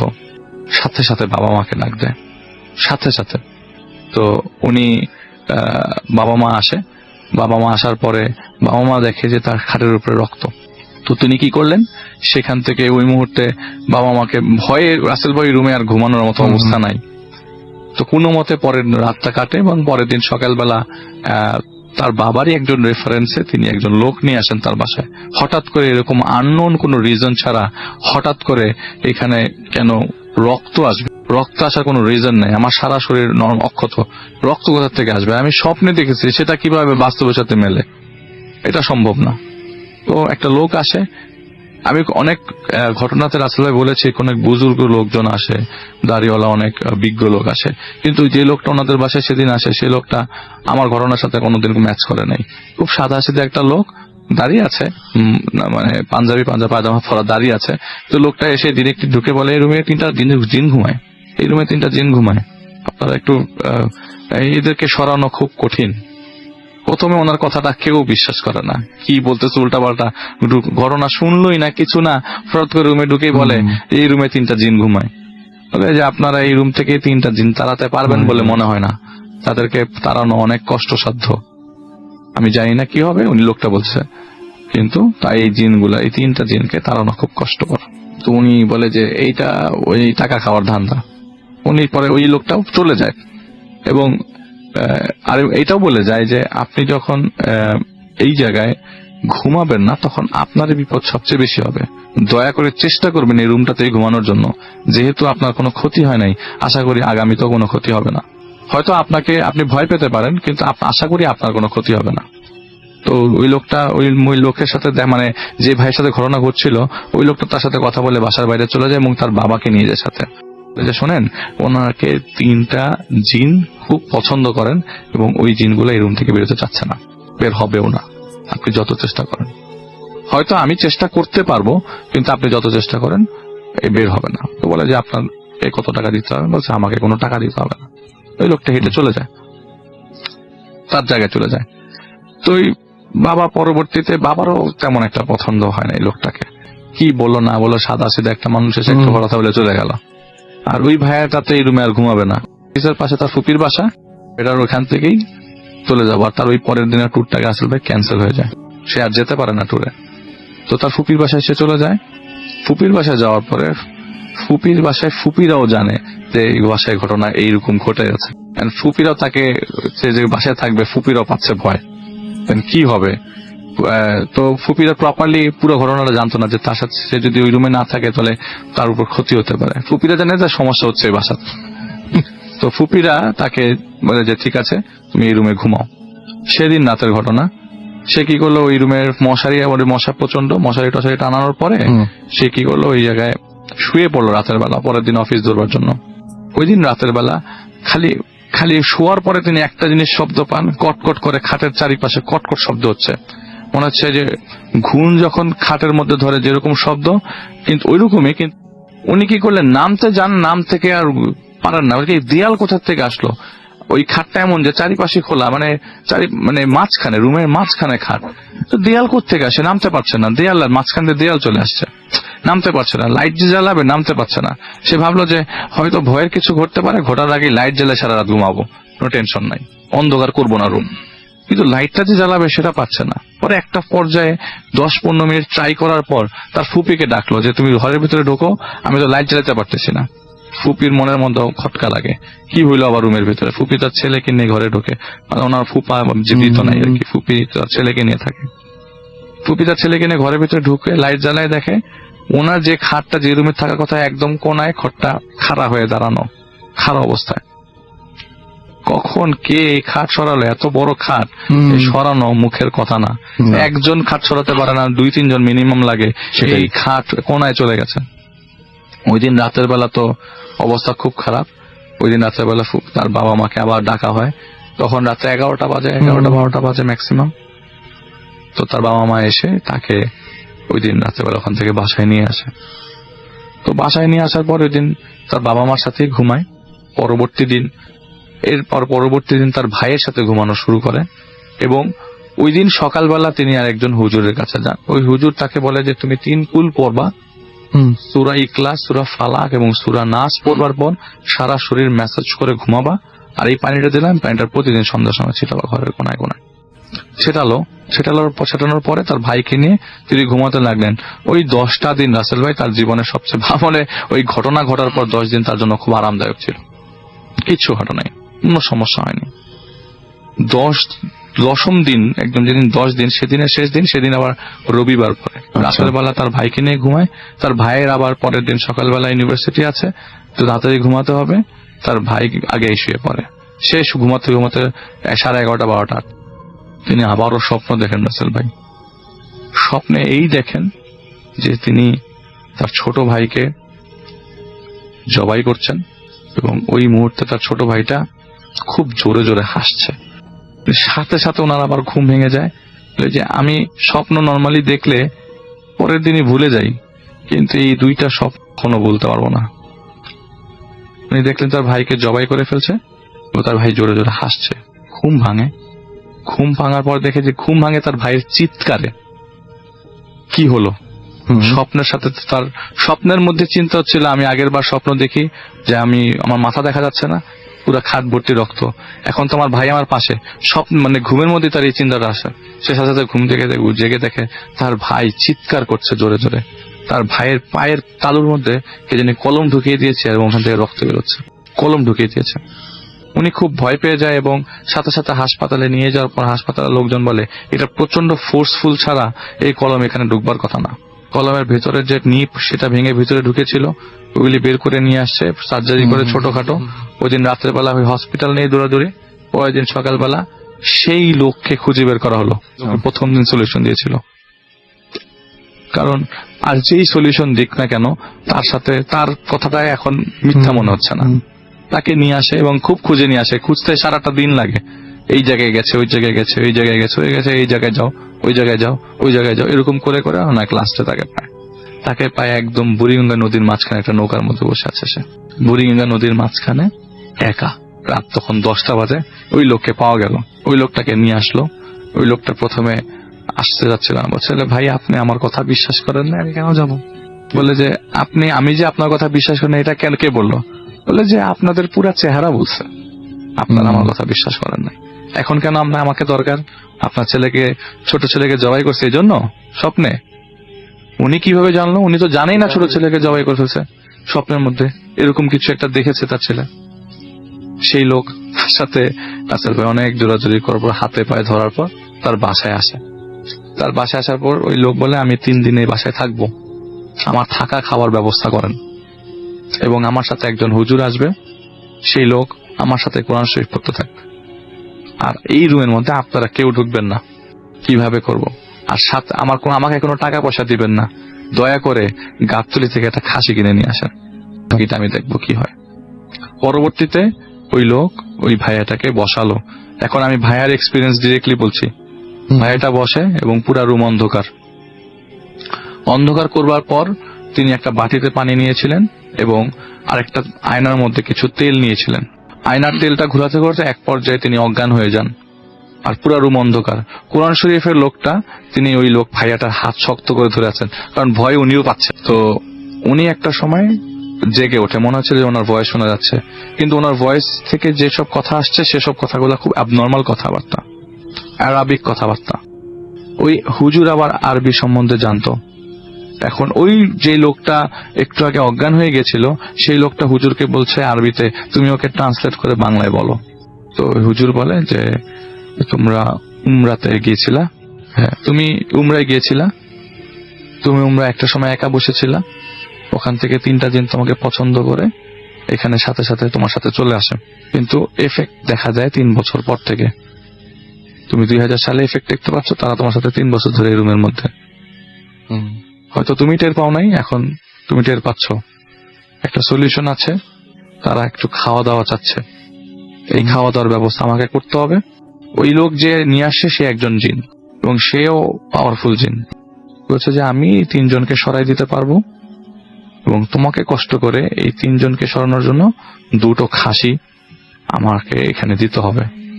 এই ডেট একটা সুইটেবল ডেট ঠিক করলো, ওই ডেটে অমুক একটা ডেটে তুমি এইখানে এই অবস্থায় এই কোরআন শরীফ চলমান পরন্ত অবস্থায় আমাকে 2টা খাসি দিবা। 3 জন তো 2টা খাসিতে ম্যানেজ করা যাবে। এইটা বলার পর ওই যে আমাকে বিদায় করে দাও। বলে যে ওই লোক যে কোরআন শরীফ পড়ছে সে পানি দিলে হবে না, ওইখানে বাটিটা ওনাকে পানি দিয়ে ছিটাই দিতে হবে। ছিটালো, লাইট জ্বালালো, উনি আবার নর্মাল লোক হয়ে ফেরত আসলো। কি ব্যাপার ভাই, বিশ্বাস হয়েছে? আমার কথা কি বিশ্বাস হইলো? এবার উনি এবার বলতেছেন এবার 2টা খাসি রেডি করেন। আর উনি পরে গোসল করে চলে যায়। উনি গোসল টোসল করেছে, রাত্রেবেলা 3 দিন থাকেন। 3য় দিন আপনার খাসি নিয়ে, খাসির মাংস, খাসির জবাই করে এবং হালাল উপায়ে খাসির জবাই করে খাসির মাংসগুলা সেদ্ধ করে ওই রুমের মধ্যে বসে। উনি বলে যে আমি এতটুকু জানি যে ওই রুমের মধ্যে আমি বসা, রুম লাগানো, কোরআন শরীফ যিনি পড়ছিলেন তিনি বসা, আর যেই লোকটাকে আমি খুঁজে নিয়ে আসছি সেই লোকটা বসা। সেই লোকটা আবারও একই পদ্ধতিতে অজ্ঞান হয়ে যায়। একটা পর্যায়ে কথাবার্তার বাকবিতণ্ডা শোনা যাচ্ছে, কিন্তু আমার সাথে আর কোনো কথা হচ্ছে না। ওই লোকটা আবার ওই কোরআন শরীফের লোকটা ওই লোকটাকে মানে এবার তো হাত মানে অবস্থা হচ্ছে, উনিও ভয় পাচ্ছে যে প্রচন্ড ঝগড়া হচ্ছে এবং রুমের মধ্যে মনে হচ্ছে পর্দা টর্দাকে ছিঁড়ে ফেলছে কিনা। এতটুকু শব্দ পাচ্ছে, আর কিচ্ছু পাচ্ছে না। আর ফ্যানটা মনে হচ্ছে যে এদিক সেদিক করছে ঘুরতে ঘুরতে। একটা পর্যায়ে উনি বলছে যে আমাকে বিদায় করো, যে লোকটার মধ্যে জিন নিয়ে এসছে। পরে উনি পানি ছিটায়, লাইট জ্বালায়। যে পরিমাণ খাসির মাংস ছিল, একটাও খাসির মাংস না, খালি মাথা 2টা ছিল। এরপর থেকে তার আর এই পর্যন্ত লাস্ট 18 ইয়ার্স কোনো প্রবলেম হয় নাই, কোনো প্রবলেম হয় নাই। এই লোকটাকে এই 18 ইয়ার্স এই লোক ভাইয়া অনেক খুঁজছে। দিন যাওয়ার সময় বলে গেছে তোমার কোন স্বার্থের জন্য এরপরে তুমি আমাকে আর পাবা না, তোমার স্বার্থের জন্য এরপরে কোনো কাজে আমাকে পাবা না। এই কাজটার জন্যই হয়তো আমি এখানে আসছি। হয়তো ওনারই ইন্টেনশন ছিল, ওনারও উদ্দেশ্য ছিল এদেরকে বিতাড়িত করা। বলছে যে আমি 18 ইয়ার্স বহুবার আমি এই জায়গায় ওই জায়গায় গিয়েছি, ওই লোকটাকে আর কেউ চেনেই না। উনি সামন করার, জিন সামন করার পূর্বেই কিন্তু বলে দিয়েছে যে খাসির ব্যবস্থা করতে হবে। উনি বুঝে গেছে যে উনি একটা সলিউশন নিয়ে এখানে এসছে, যে এই হয়তো এই সলিউশনে তাকে এইটা আমি ভাবে সলভ করে দিতে পারবো, আদারওয়াইজ সলভ করা কষ্টকর হয়ে যাবে। হয়তো সেটা জানতো, কিন্তু যখন উনি বলেছে যে আরেকটা কথা বলে দিই, উনি যখন জিন সামন করে, এই জিনটা হচ্ছে মানে অন্য দেশের জিন। ওই জিনের সাথে কনভারসেশনের জন্য এইখানে যে জিনটা সামন করা হয় তিনি অন্য ভাষার মানুষ, অন্য ভাষার জিন ছিল। এটা হচ্ছে একটা ঘটনা।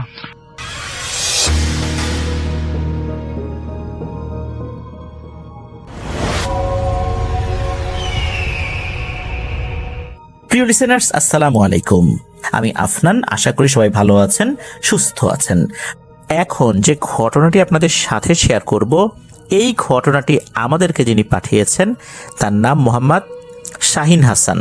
ওনার বাড়ি জয়পুরহাট জেলার সদর উপজেলার 8 নং জামালপুর ইউনিয়নের সরকারপাড়া গ্রামে। যে ঘটনাটি উনি পাঠিয়েছেন, এই ঘটনাটি উনি ওনার নানার কাছ থেকে শুনেছেন। ঘটনাটি ঘটেছিল 2009 সালের ডিসেম্বর মাসের কনকনে শীতের রাতে।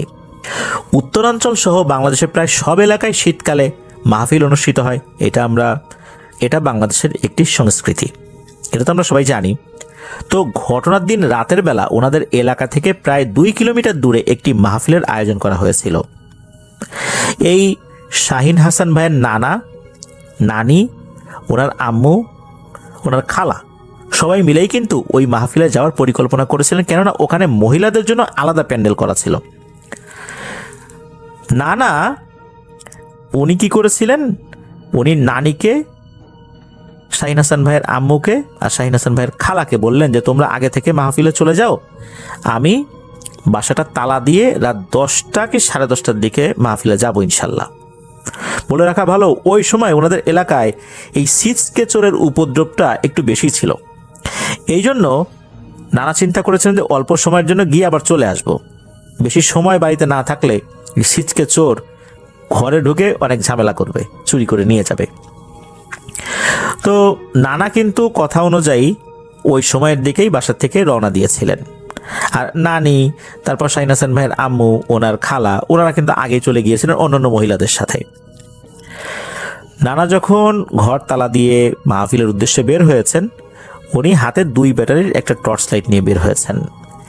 যে রাস্তা দিয়ে নানা মাহফিলে যাবেন সেই রাস্তার বর্ণনাটা একটু দেয়া ভালো। বাসা থেকে বের হওয়ার পর হাঁটতে হাঁটতে মাহফিলের রাস্তার যেটা আর কি, রাস্তার আগেই একটা জঙ্গল পড়ে যেটা এলোমেলো গাছ দিয়ে ভরা। জঙ্গলের মতো দেখতে সেই জায়গাটা পার হতে প্রায় 2 থেকে 2.5 মিনিটের মতো লাগে। আর 2009 সালে ওই জায়গাটা আরো বেশি ঝোপ জঙ্গলে ভরা ছিল। ওই দিন আবার চারদিকে কুয়াশা পড়েছে, কুয়াশা একটু বেশি পড়েছে। তো নানা সেই জঙ্গলে ঢোকার আগ মুহূর্তে নানার সামনে দিয়ে একটা কালো বিড়াল রাস্তার এপাশ থেকে ও পাশে চলে যায়। আর ওখানে রাস্তা বলতে বোঝানো হচ্ছে জঙ্গলের ভেতর দিয়ে মানুষ যদি চলাচল করে তখন কিন্তু চলাচলের একটা পথ হয়ে যায়, বোঝাই যায় এটা পায়ে হাঁটা পথ, মানে ওই রকম রাস্তা আর কি।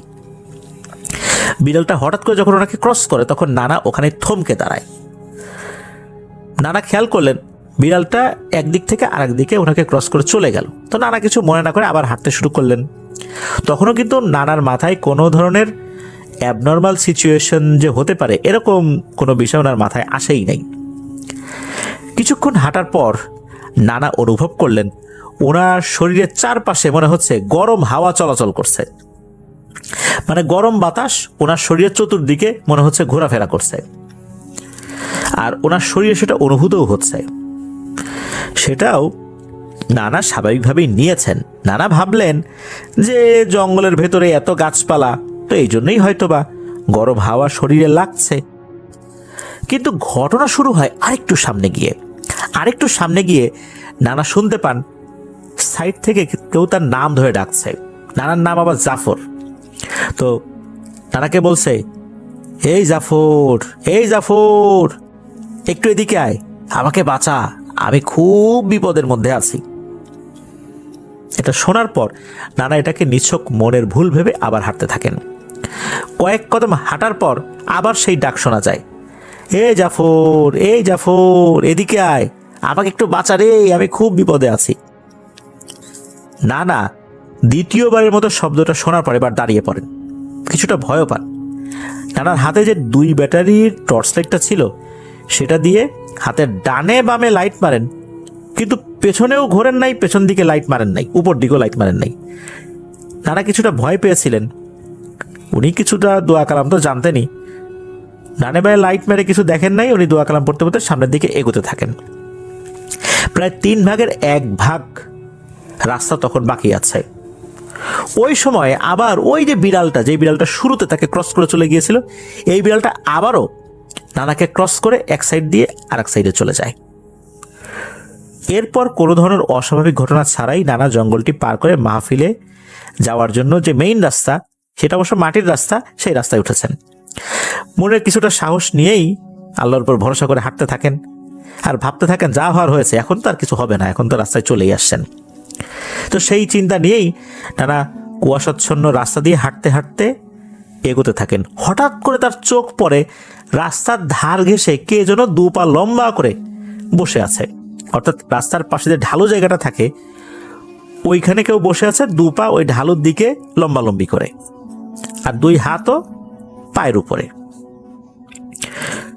নানা তার লাইটের আলোতে স্পষ্ট দেখতে পেলেন যে এই লোকের শারীরিক গঠন, মাথার চুল বা সবকিছু গ্রামের তারই খুব পরিচিত এক বন্ধুর মতো। তার নাম হচ্ছে জলিল মিয়া। উনি চিন্তা করলেন যে এই শীতের মধ্যে এই জলিল মিয়া এখানে করেটা কি? রাত 10:30টার মতো বাজে। নানা চিন্তা করলেন হয়তো বা মাহফিলে যাওয়ার পথে কোনো কারণে বসে আছে। নানা তার কাছে গিয়ে জিজ্ঞেস করেন, এই কিরে জলিল, তুই মাহফিলে যাবি না? এখানে বসে আছিস একা একা, ঘটনাটা কি? বসে আছিস কেন? প্রথম ডাকে কোনো সাড়া না পেয়ে নানা আবার তাকে ডাক দেয়, কিরে জলিল, মাহফিলে যাবি না? এখানে বসে আছিস কেন? পরের ডাকে জলিল সাড়া দিয়ে বলে, তুই যা, আমি একটু পরে যাব। এই উত্তর শুনে নানা একটু অবাকই হলেন। চিন্তা করলেন যে এমন ভাবে জলিল কথাটা বলল যেন তাকে সে চেনেই না। নানা সেখানে আর কাল বিলম্ব না করে মাহফিলের দিকে আবার রওনা দিয়েছেন। উনি ঠিকঠাক মতো মাহফিলে পৌঁছেও গেছেন। নানার আবার অভ্যাস ছিল মাহফিলের একদম শুরুর দিকে বসা, মানে প্যান্ডেলের একদম সামনের দিকে বসবেন, স্টেজের একদম মুখোমুখি। মাহফিলে একটু দেরিতে আসার কারণে আর লোকজন কিছুটা ভরে যাওয়ার কারণে সামনের দিকে তো জায়গা ছিল না। তারপরও নানা লোকজনের ভেতর দিয়ে পাশ কেটে কোনো মতে সামনে গিয়ে বসেছেন। নানা যখন বসছেন তখন নানা দেখেন তার ডান সাইডে এই জলিল মিয়া বসে আছে, যাকে উনি একটু আগে রাস্তায় দেখে আসলেন। নানা তখন জলিল মিয়াকে জিজ্ঞেস করেন, কিরে জলিল, তোকে না আমি তখন বললাম যে তুই মাহফিলে কখন যাবি, তুই খুব ভাব নিয়ে আমারে বললি যে তুই যা, তো তুই এখন এভাবে আসলি আমার আগে, ঘটনা কি? এই কথা শুনে জলিল মিয়া বলে, আরে ভাই তুই কি বলিস, আমি তো সেই শুরুর থেকে এখানে আসি, মাগরিবের পরেই আমি চলে আসছি। আমি আর আমার বউ গরুর গাড়িতে করে চলে আসছে এখানে, আমার বউ মহিলাদের প্যান্ডেলে আছে। আমি তো অনেকক্ষণ আগে আসছি। কি সব বলিস এগুলা? রাস্তার পাশে আমি বসে থাকবো কেন এই শীতের মধ্যে? নানা বলে যে, তুই আমার সাথে মশকরা করার জায়গা পাস না, আমি নিজে দেখে আসলাম তুই রাস্তার ধারে বসে আছিস, আর এখন বলিস যে তুই তোর বউর সাথে গরুর গাড়িতে আসছিস, এটা কোনো কথা হইল? জলিল মিয়া বলে, দেখ ওয়াজ শুনতে আসছি, হাদিস কোরআনের কথা হচ্ছে, এখন তোর সাথে এইসব বিষয় নিয়ে ঝগড়াঝাটি করতে পারবো না, এখন চুপ থাক, ওয়াজ শুনতে দে। জলিল মিয়ার এই কথা শোনার পর এই জাফর নানা উনি বুঝতে পারলেন যে জলিল মিয়া আসলেই সত্য কথা বলতেছে, কারণ তার চেহারা, হাব ভাব এগুলো দেখে তো কোনোভাবেই মনে হচ্ছে না যে জলিল মিয়া রাস্তার পাশে বসেছিল। আর তাছাড়া জলিল মিয়া এই শীতের মধ্যে রাস্তার পাশে হালকা শীতের পোশাক পরে বসেছিল, কিন্তু এখন তো দেখা যাচ্ছে জলিল মিয়া অনেক ভারী পোশাক পরে বসে আছে। তাহলে আমি কার সাথে কথা বললাম? নানা তখন ওই চিন্তা করতেছেন। নানা আবার চিন্তা করতেছেন হয়তো বা জলিল মিয়ার মতোই অন্য কেউ ওখানে বসেছিল, আমার রাতের বেলা দেখতে বা বুঝতে ভুল হয়েছে। এরপর উনি চিন্তা করছেন, আচ্ছা এই যে শুরু থেকে আমার সাথে যা যা হইল, প্রথমে বিড়াল ক্রস করে চলে গেল, এরপর গরম বাতাস শরীরে লাগলো, তারপর কে যেন পাশ থেকে বাঁচাতে বলল, এরপর আবার বিড়াল ক্রস করে চলে গেল, তারপর জলিল মিয়ার মতো কাকে দেখলাম, ঘটনাটা কি? এসব উনি কিছুক্ষণ চিন্তা করলেন। পরবর্তীতে উনি ওই ওয়াজ শোনার দিকে মনোনিবেশ করলেন। তো ওয়াজ ঠিকঠাক মতো আসলে শেষও করে ফেললেন উনি শুনতে শুনতে, কোনো ধরনের কোনো সমস্যা ছাড়াই। তো মাহফিল তো শেষ। মাহফিল শেষ করার পর নানা তো বাইরে বের হয়েছেন, ওদিকে মহিলা প্যান্ডেল থেকে নানি, তারপরে শাহিন হাসান ভাইয়ের আম্মু, শাহিন হাসান ভাইয়ের খালা, ওনারা বের হয়েছেন, আরও অনেক মহিলারা বের হয়েছেন। তারা তাদের যারা পরিচিত জনরা আসছেন, কারো ছেলের সাথে আসছেন, কেউ স্বামীকে নিয়ে আসছেন, তাদের সাথে ওনারা কিন্তু চলে যাচ্ছেন। এদিকে নানা উনি বলছেন এই তিনজনকে যে তোমাদের সাথে তো অন্য মহিলারা আছে, তোমরা ওদের সাথে বাড়িতে চলে যাও, আমি তোমাদের জন্য কিছু জিলাপি কিনে নিয়ে আসি। এখন সমস্যা হলো কি, যে মাহফিলের বাহিরে যারা ছোটোখাটো দোকান দিয়েছিলেন, বিশেষ করে জিলাপির দোকান, এনারা মাহফিল শেষ হওয়ার আগেই তারা সব কিছু গুটিয়ে নিয়ে চলে গেছেন। ভাগ্যক্রমে একটা দোকান খোলা ছিল, তাও আবার তার জিলাপির উপরে পলিথিন দিয়ে ঢাকা ছিল। উনি ওই মোনাজাত করার জন্য ভেতর দিকে গিয়েছিলেন সব কিছু ঢেকে রেখে। তো তার অপেক্ষায় নানা দাঁড়িয়ে আছেন। এর মধ্যে নানার গ্রামেরই একজন লোক এসে নানাকে বলে যে, রে জাফর তুই দাঁড়া আছিস কেন, বাসায় যাবি না? তখন ওই জাফর নানা বলতেছেন যে যাবো তো, আমার বাড়ির লোকদেরকে তো পাঠাই দিলাম, আমি যাবো, যে জিলাপি নেওয়ার জন্য দাঁড়ায় আছি, এই লোকটা আসলেই জিলাপি নিয়ে বাড়িতে যাবো, তো একটু দাঁড়া, একসাথে যাই। যেহেতু নানা একটু ভয় পাচ্ছিলেন, কারণ ওই জঙ্গলের মধ্যে দিয়ে যেতে হবে, যাওয়ার ওই একটাই রাস্তা। ওই লোকটা বলে যে না রে ভাই, আমি তো দাঁড়াইতে পারবো না, কারণ হলো আমার ওয়াইফ অন্য মহিলাদের সাথে আগে চলে গেছে, আর ঘরের চাবি আমার কাছে, আমি দেরি করলে এই রাতের বেলা এই ঠান্ডার মধ্যে সেই ঘরের দরজায় দাঁড়ায় থাকবে, এটা তো ঠিক হবে না, আমার তো দেরি করা সম্ভব না, আমি বড়জোর 1 মিনিট দেরি করতে পারি। তো উনি 1 মিনিটের মতো দাঁড়ান, তারপরও যেহেতু ওই জিলাপির দোকানদার আসলো না, তখন ওই লোকটা নানার কাছ থেকে বিদায় নিয়ে উনি রওনা দিলেন। প্রায় আরও 15 মিনিট পর ওই জিলাপির দোকানদার দোকানে আসলো। তো নানা কেজিখানেক জিলাপি নিয়ে বাসার দিকে রওনা দিলেন। নানা আসার পথে দেখলেন যেখানে ওই যে জলিলের মতো দেখতে লোকটা বসেছিল, সেই জায়গাটা তো ফাঁকা, ওখানে কেউ নাই। নানা আবার সেই জঙ্গলের রাস্তার কাছাকাছি প্রায় চলে আসছেন। রাস্তা দিয়ে উনি জঙ্গলের ভেতরে যখন ঢুকবেন, তখন ওই আগের কথাগুলো ওনার মনে পড়ে গা কিছুটা শিউরে উঠল, মনে মনে ভয় পেতে লাগলেন। রাত তখন 12:30 মতো হবে, হয়তো বা এরকম হতে পারে। জঙ্গলে ঢোকার আগেই আবার সেই বিড়ালটার সাথে তার দেখা। মানে ঠিক আগের বার জঙ্গলে ঢোকার সময় যেমন বিড়ালটার সাথে দেখা হয়েছিল, এবারও জঙ্গলে ঢুকবেন সেই বিড়ালটার সাথে দেখা। বিড়ালটা তার এক পাশ থেকে আরেক পাশে ক্রস করে চলে গেল।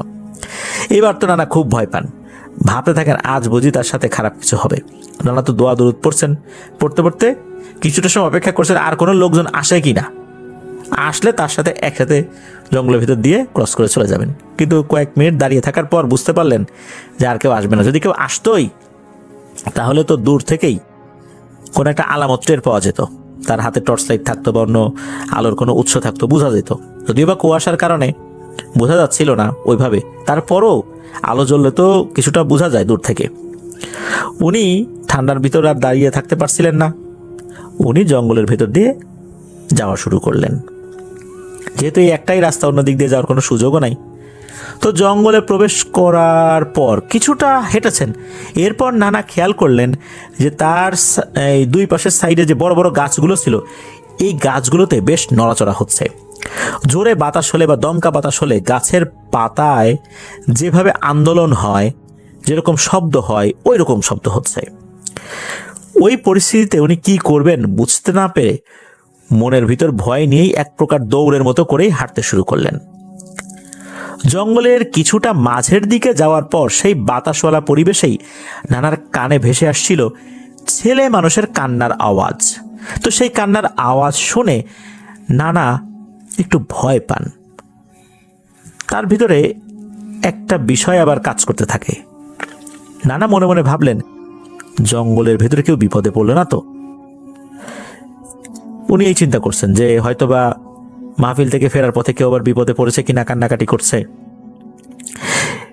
এটা মনে করে উনি কি করেছেন যে ডানে বায়ে উপরে লাইট মেরে দেখার চেষ্টা করছেন যে কাউকে শনাক্ত করা যায় কিনা। তো নানা এদিক ওদিক উপরে লাইট মেরেও কিছু দেখতে না পেয়ে আবার লাইটের আলোটা নিচ দিকে দিয়ে হাঁটতে শুরু করলেন, সামনের দিকে আগাতে শুরু করলেন। এবার কিন্তু যে দৌড়ের মতো করেই উনি হাঁটছেন আর কি।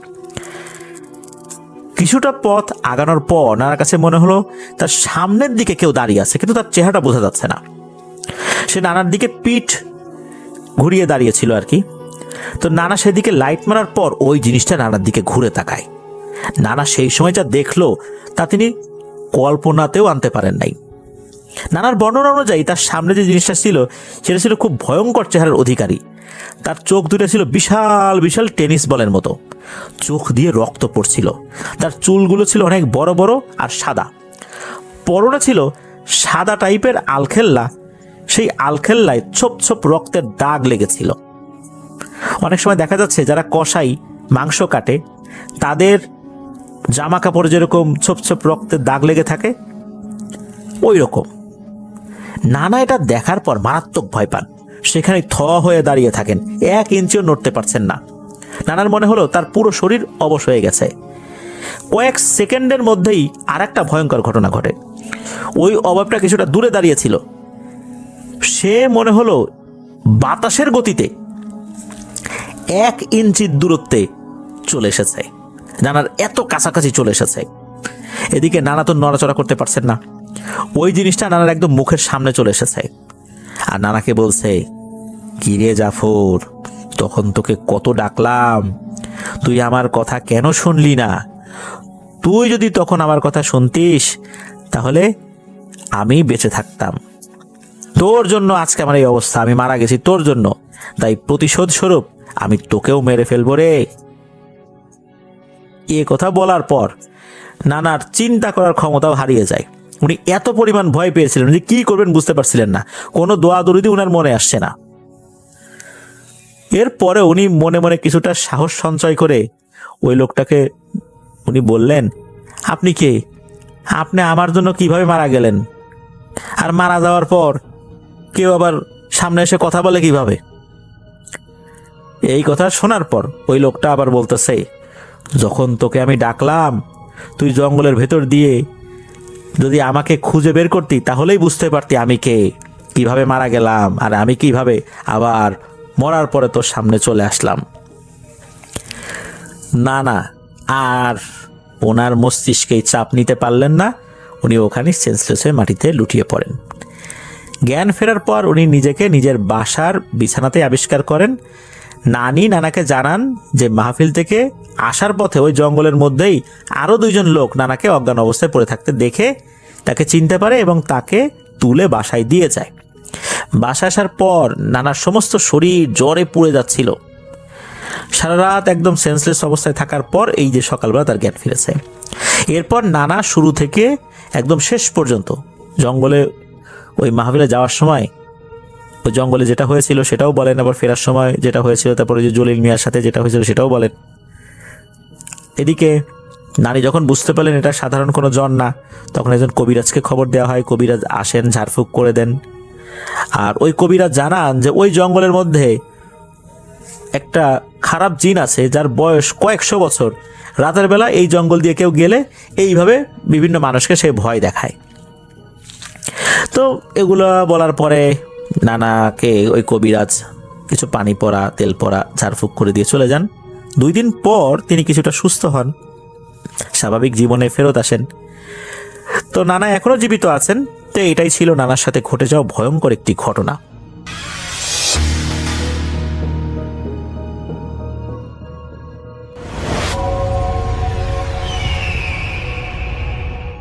হ্যালো লিসেনার্স, আসসালামু আলাইকুম। আশা করি সবাই ভালো আছেন, ভালোর দলাই আছেন। আমার নাম রিপন, আমি লালমিয়ার থেকে বলতেছি। আজকে যে ঘটনাটা আমি আপনাদের মাঝে শেয়ার করব, এই ঘটনাটা আমার কাছে শেয়ার করেছেন রাজশাহী জেলার বাঘা উপজেলার চরগোবিন্দপুর গ্রামের একজন। তার নাম হচ্ছে মিজানুর রহমান ভাই, তার ডাক নাম হচ্ছে মিজান। তো মিজান ভাই তার সাথে ঘটে যাওয়া একটা ঘটনা তিনি আমাকে শেয়ার করেছেন। আমি চেষ্টা করব তার মতো করে ঘটনাটা আপনাদের মাঝে শেয়ার করার। তো মিজান ভাই ছিলেন একজন ব্যবসায়ী। তিনি দেখা যায় যে ওই হাটের মধ্যে ধান কেনেন এবং যখন ধানের দাম একটু বাড়ে তিনি তখন আসলে ধান বিক্রি করে দেন। তো তার একজন ব্যাপারীও আছে। তো তিনি আসলে হাটের মধ্যে গিয়ে তিনি সাধারণ কৃষকদের কাছে ধান কেনেন এবং যখন অনেকগুলো ধান জমা হয় সেই ধানগুলো তিনি হচ্ছে তার যে ব্যাপারী তার কাছে দেখা যায় যে কেজি প্রতি কয়েকটা দামে বেশি দামে আর কি সেল করেন। তো এতে করে তার বেশ ভালোই চলতেছিল, সবকিছুই স্বাভাবিক ছিল। তো এখানে বলে রাখা ভালো যে তাদের হাট পড়ছিল সপ্তাহে 2 দিন। তো একদিন হাটে লেনদেন শেষ করতে তার আসলে অনেক রাত হয়ে যায়। বলতে সেই দিন আসলে হাট বার থাকার কারণে তিনি আসলে অনেকগুলো ধান কেনেন এবং সেই ধানগুলো ব্যাপারীর কাছে পৌঁছে দিতে তার বেশ রাত হয়ে যায়, প্রায় রাত 12টা বেজে যায়। তো তিনি রাত 12টার সময় বাসায় ফিরতেছিলেন। তো ঘটনাটার সময়কাল ছিল 1995 সালে, আজ থেকে প্রায় 30 বছর আগের ঘটনা। তো সেই সময় তিনি বেশ যুবক ছিলেন, যদিও তার বয়স এখন প্রায় 45+ হবে। তো সেই সময় যুবক বয়সে তিনি আসলে তার বাবার রেখে যাওয়া ব্যবসাটা তিনি মানে হাল ধরেন আর কি। তার বাবা একই কাজ করতেন, ওই ধান কিনে ব্যাপারীদের কাছে দিতেন। তো তিনি আসলে তার বাবা ছোটবেলায় মারা গিয়েছিল যখন তার বয়স প্রায় 18 বছর ছিল। সে সময় তার বাবা মারা গিয়েছে, এই কারণে দেখা যায় যে সংসারের হাল তাকে ধরতে হয়। এই কারণে তিনি আসলে দেখা যায় যে মাত্র 20 বছর বয়সেই তিনি তার বাবার ওই অভিজ্ঞতাটাকে কাজে লাগিয়ে তিনি হলো ধানের ব্যবসা শুরু করেন। তো তার বয়স যখন 20 বছর তখন তিনি বেশ যুবক ছিলেন। তো সেই সময় তিনি হচ্ছে আপনার ওই হাটের মধ্যে ধান ব্যাপারীর কাছে দিয়ে বাসায় ফিরতেছিলেন। তো ফেরার সময় তাদের গ্রামের রাস্তা সেই সময় পাকা ছিল না, যদিও বা এখন রাস্তাঘাটগুলো সম্পূর্ণ রাজশাহীর পাকা, অনেক পরিষ্কার পরিচ্ছন্ন। কিন্তু সেই সময় 1995 সালে খুবই পরিত্যক্ত ছিল রাস্তাঘাটগুলো, সবকিছু অনেক পরিত্যক্ত ছিল। এবং তার বাড়িতে পৌঁছানোর জন্য যে রাস্তাটা আছে সেই রাস্তাটা একটা শ্মশানের পাশ দিয়ে যেতে হয়। তো পথটা ছুটে হলো আসলে দিনের বেলা মানুষ এটা বিভিন্ন কাজে এই পথটা ব্যবহার করেন, কিন্তু রাতের বেলা রাস্তাটা এতটাই শুনশান যে গ্রামের মানুষ এই রাস্তা দিয়ে যেতে ভয় পায়, কারণ এই রাস্তার ধারেই তো একটা শ্মশান আছে। আর অনেক মানুষই আসলে বলে যে এই জায়গাটা খুবই ছমছমে একটা জায়গা, বলতে এই দিক দিয়ে গেলে সে ভয় পাবে নিশ্চিত, এরকম একটা ভৌতিক একটা সেই শ্মশানের জায়গাটা। তো এই কারণে রাতের বেলা আসলে মানুষ এই রাস্তাটা যাওয়া আসা করে না। তো কিন্তু সেই ওই মিজান ভাইদের ওনার যে হাট করেন, তো দেখা যায় যে হাট থেকে ফেরার জন্য এই রাস্তাটা একটা খুবই শর্টকাট রাস্তা। তো তিনি আসলে ওই অনেক রাত হয়েছে এবং তিনি চিন্তা করলেন যে এই রাস্তাটা ঘুরে গেলে অনেক সময় লাগবে, এই কারণে তিনি সেই রাস্তা দিয়ে বাসায় ফেরার জন্য ইয়া করেন আর কি, উদ্যোগ নেন। তো তিনি আসলে যখন সেই রাস্তা দিয়ে আসতেছেন, ওই শ্মশানের যে রাস্তাটা সেই রাস্তা দিয়ে যখন আসতেছেন, তো শ্মশানের কাছাকাছি আসতেই তিনি একটা কুকুরকে দাঁড়িয়ে থাকতে দেখতে পান। তো কিন্তু কুকুরটা সাধারণ কুকুরের মতো ছিল না, সেই কুকুরটা ছিল একদম সাদা রঙের, ধবধবে সাদা রঙের। কিন্তু সেই কুকুরটা কোনো শব্দ করছে না, শুধু সেই মিজান ভাইয়ের দিকে তাকিয়ে আছে। তো এটা দেখে মিজান ভাই বেশ অবাক হলেন যে এত ধবধবে একটা সাদা কুকুর, এর আগে তো তিনি এই ধরনের কোনো কুকুর দেখতে পাননি, আজকে তিনি হঠাৎ দেখে পেয়ে মানে বেশ অবাক হলেন। তো এরপরে তিনি দেখেন যে সেই কুকুরটা রাস্তার মাঝেই দাঁড়িয়ে আছে, এই কারণে তিনি সেই কুকুরটাকে হাত নেড়ে এক কথা তাড়ানোর জন্য ইশারা করলেন। কিন্তু কুকুরটা দৌড়ে পালালো না, বরং ধীরে ধীরে সেই শ্মশানের ভিতর থেকে সেই কুকুরটা হেঁটে গেল। এবং কুকুরটা যখন সেই শ্মশানের ভিতরে চলে গেল, তিনি দেখতে পেলেন যে কুকুরটা সেখানে ভ্যানিশ হয়ে গেল। তো তিনি বেশ অবাক হয়ে গেলেন, একটু ভয়ও পেলেন যে কুকুরটা এই শ্মশানের মধ্যে সে কোথায় গায়েব হয়ে গেল। তো তার কাছে মনে হয়েছিল হয়তো বা অন্ধকারে কোথাও চলে গিয়েছে, তার কাছে বিষয়টা আসলে অতটা ভৌতিক লাগেনি, যদিও ভয় লেগেছিল, কিন্তু তিনি আসলে স্বাভাবিক মনে করেই যখন তিনি শ্মশানটা পার হবেন, তিনি অনুভব করেন যে তার পিছনে কোনো কিছু হেঁটে আসতেছে। তো যখন তিনি থেমে যান, সেই শব্দটাও থেমে যায়, এবং যখন তিনি আবার হাঁটা শুরু করেন, তার পেছনে সেই শব্দটা আবার শব্দ হতে শুরু করে। তো তিনি এবার বেশ ভয় পান, এবং যখনই তিনি পেছনের দিকে তাকান, মাথা ঘুরে তাকান, তিনি কাউকে দেখতে পান না।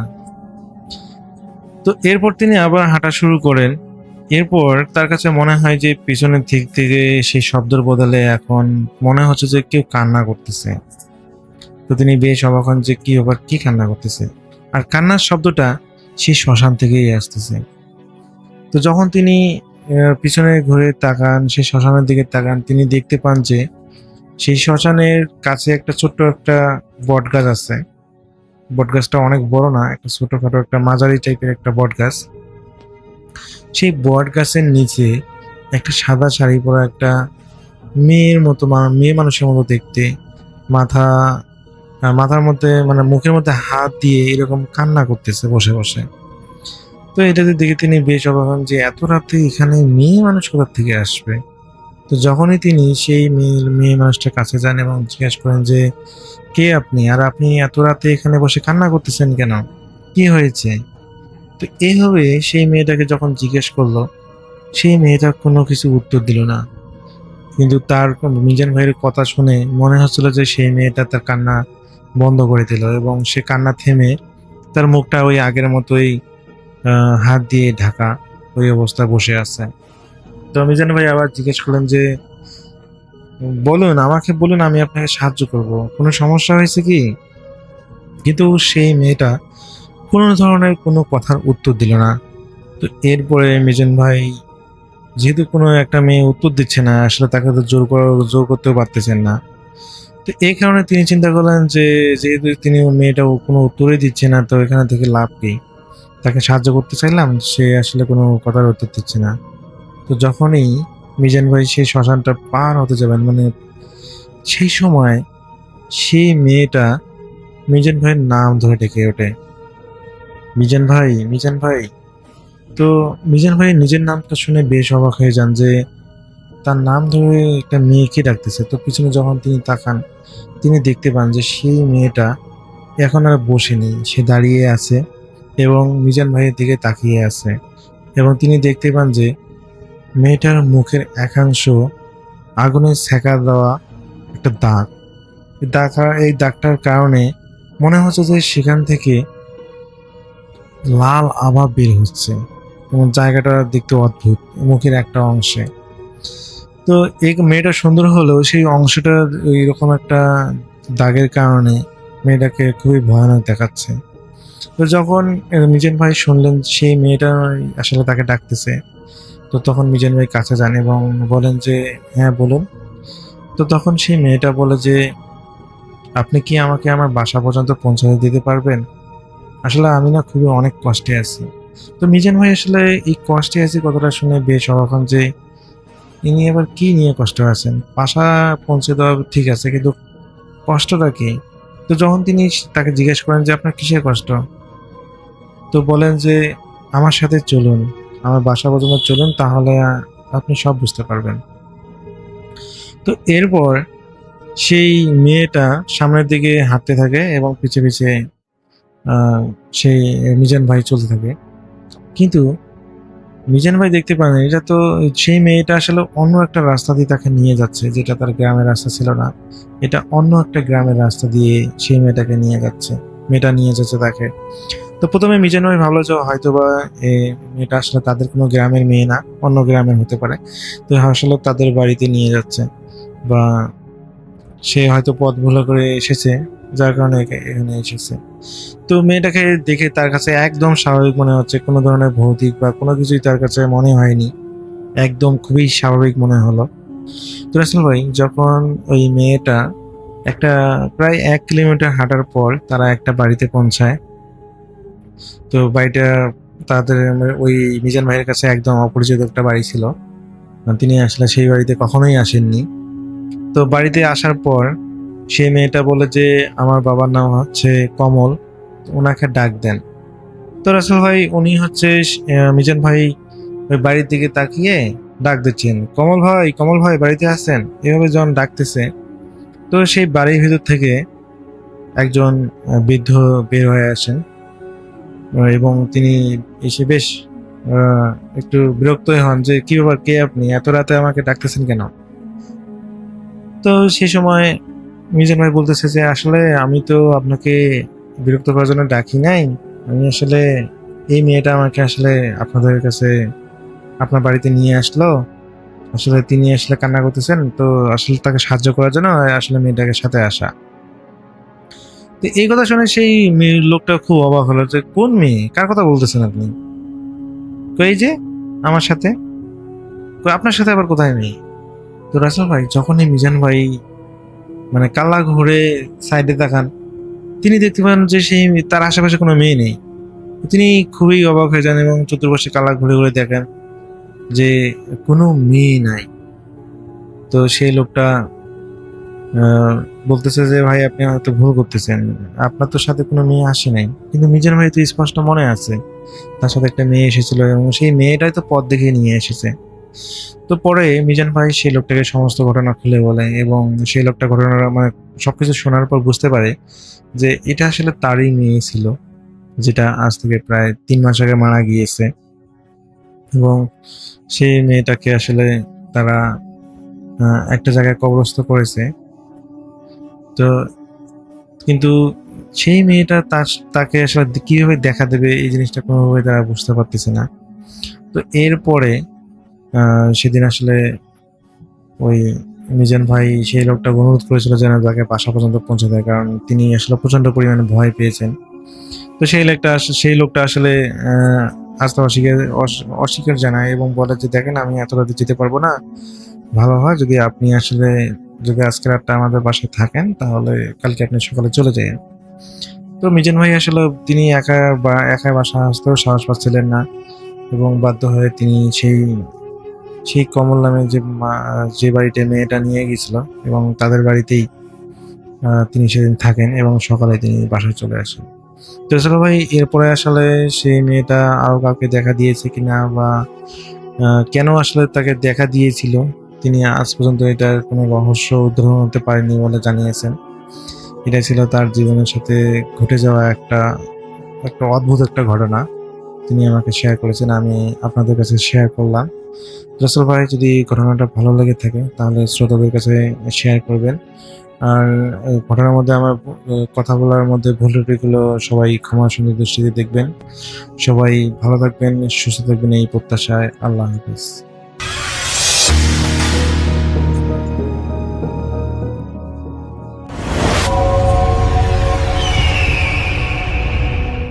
ঘটনাটি যিনি শেয়ার করেছেন তার নাম হচ্ছে মজিদ। 2008-2009 সালের ঘটনা এটা। বয়স্ক হওয়ার কারণে সঠিকভাবে তিনি মনে করতে পারছিলেন না। ওই মজিদ যিনি ঘটনার সাক্ষী, তিনি ছিলেন ব্যাপারী, যে জায়গায় জায়গায় লোক পাঠিয়ে দিয়েছেন তিনি। এলাকার দুজনকে সাথে করে নিয়ে চলে গেলেন তিনি নদীর কাছে যেখানে তাদের মালগুলো ছিল। সে এলাকার দুজনকে দিয়েছেন একটা ছড়া। যতটুকু জানা গেছে, অনেকগুলো গাছ ভালোভাবে রশি দিয়ে এমনভাবে বাঁধা হয় যেন সেটা না ছুটে যায় আর সহজে সারানো যায়। অনেকে এটাকে চালি বলে। আর তিনি নিয়েছেন একা একটা। তারটা নদীর স্রোতে ছেড়ে দিয়েছে আগে যাওয়ার জন্য। তো যে বলছিল উজানে মাল ধরতে গেছে। আর অন্য দুজন যে ছিল তারা তীরের হাঁটু পানি, কোমর পানি, বুক পানি এমন জায়গায় দিয়ে টেনে নিয়ে আসছিল। পাশ দিয়ে পাট ক্ষেত, আখের ক্ষেতের উপর দিয়ে। ওনাদের নিজেদের এলাকা, কোনো সমস্যা নাই, কারণ পুরো এলাকার সবকিছুই জানাশোনা, কোনো ভয় নাই। কিন্তু যেই জায়গায় ঘটনা ঘটে তখন ছিল ব্যাপক বন্যা। ওই সময় প্রচন্ড বন্যা হচ্ছিল। মেইন রাস্তার কাছেই সেখানে একটা বড় পুকুরের মতো জায়গা, যেটাকে দ বলে, অনেক গভীর। আর শুকনো মৌসুমে সেখানে পানি শুকায় না। তো তারা গাছটা কাটে সেই দয়ের পূর্ব পাশে নদীর তীর গেছে তারা আসছিলেন হাতে ছড়ার দড়ি সহ। তো গাছের যে দয়ের কিনারায় ফেলতেই অনেকে চিৎকারের ছদ্ম শুনতে শুরু করে। তো তারাও গাছ টানা বাদ দিয়ে সেখানে যাওয়ার পর দেখে শত শত মানুষ দয়ের মধ্যে জাল ফেলছে। কেউ কাঁচি দিয়ে মাছ ধরছে, কেউ বা ঝাঁকি দিয়ে জাল ফেলছে। দটা অনেক বড়। সেখানে দ মানে হচ্ছে বড় পুকুরের মতো জায়গা, সেখানে প্রচুর পানি। একটা লোক মহিষ চড়াতে গিয়েছিল সেই দয়ের উপর। চড়ানো শেষে কিনারায় এসে সেই মহিষ নিয়ে সাঁতার দিতে শুরু করে। তার ইচ্ছা ছিল মহিষ ও গোসল করানো হলে আরো তাড়াতাড়ি যাওয়া হলো, মহিষটা গোসল করানো হয়ে গেল। তো মাঝখানে যাওয়ার পর হঠাৎ করেই সেই লোকটা, যিনি মহিষ সাথে ছিল, সে লোকটা তলিয়ে যেতে থাকে। মহিষ কিন্তু ঠিকই উঠে আসছিল, কিন্তু দয়ের অন্য পারে আবার অনেক মানুষ সেই এলাকার, তারা কাজ করছিল। তারা লক্ষ্য করলো সেই মহিষটা নিয়ে সাঁতার দিল লোকটা, কিন্তু লোকটা আর উঠছে না। খানিকের পরে দেখা গেল লোকটা উধাও। তো পার থেকে একজন বলে, কিরে, মহিষটা তো ঠিকই আইলো, বেড়াটা গেল কই? তারপর থেকে একজন করে জড়ো হয়ে যায় শত শত মানুষ। মানুষের শোরগোল আর চিৎকার, আকাশটাই যেন ভেঙে পড়ছিল। আর এটা করাই তো স্বাভাবিক, কারণ হঠাৎ করে একজন জীবন্ত মানুষ সবার চোখের সামনে থেকে এভাবে উধাও হয়ে যাবে, এটা তো কল্পনা করা যায় না, এটা মেনে নেওয়া যায় না। তারপর নিজেদের জিনিসগুলো ভেসে যাওয়ার হাত থেকে তারা রক্ষা করতে চলে আসে। তো দয়ের সাথে একটা নদীর সংযোগ ছিল। তো তার যখন ছড়ি দয়ে গেল, তিনি দড়ি লম্বা করে রেখেছে যাতে টেনে টেনে নিতে সুবিধা হয়। তো নদীর কিনারা দিয়ে কোথাও কোমর পানি, আবার কোথাও বুক পানি। টেনে এনে যখন দয়ের কিনারায় তিনি চলে আসে, তখন কেমন যেন একটা বরকা উঠে পানিতে। বরকা মানে বলক টাইপের, টকবক করতে শুরু করে পানিটা। তো প্রচন্ড জোরে ধাক্কা খায় তিনি। সেই বরকার বা সেই টকবক করা জায়গাটার ধাক্কা তার হাতে দড়ি সহ তাকে একটা দয়ের ভেতর নিয়ে যায় একটা টান দিয়ে। দ মানে সেই পুকুরের মতো বড় জায়গা। তো দয়ে যাওয়ার পরেই তার মনে হলো কোন একটা কিছুর সাথে তার বুকে ধাক্কা লাগলো। তো তার মনে হচ্ছিল এরকম যে বুকের মধ্যে কেউ মাথা দিয়ে গুঁতা দিলে যেমনটা লাগে, ঠিক তেমনটাই অনুভব করছিলেন তিনি। পানির নিচে কেউ হঠাৎ করে মাথা দিয়ে যেমন গুঁতা দিলে যেরকম লাগে। তিনি ভয় পাচ্ছিলেন না, তিনি ভাবছিলেন প্রচুর পানি, হয়তো কোথাও থেকে বাঁশঝাড়ের বাঁশ ভেসে এসে ঠেকে আছে এই জায়গায়, সেই বাঁশের সাথেই হয়তো ধাক্কা লেগেছে। আর নদীর তখন প্রচুর স্রোত। সেই আবহাওয়াটা ছিল সেখানে ধাক্কা খাওয়ার সাথে সাথে শরীর কেঁপে ওঠার মতো। সাথে সাথে দড়িটা তার হাত থেকে ছুটে যায়। তখন গাছের মতো গাছ ভেসে যাচ্ছিল স্রোতের সাথে। তিনি ভাবলেন, যাক, সমস্যা নাই, পার পর্যন্ত চলে গেলেই হলো। কিন্তু হঠাৎ করে তিনি হুঁশে ফিরে এলেন আর খেয়াল করলেন, তীরের দিকে লক্ষ্য করেই দেখতে পান যে স্রোতের মতো স্রোত যাচ্ছে, গাছও যাচ্ছে, কিন্তু তিনি যেখানে ছিলেন সেখানেই রয়ে গেছেন। এক চুল পরিমাণ এগোতে পারছেন না।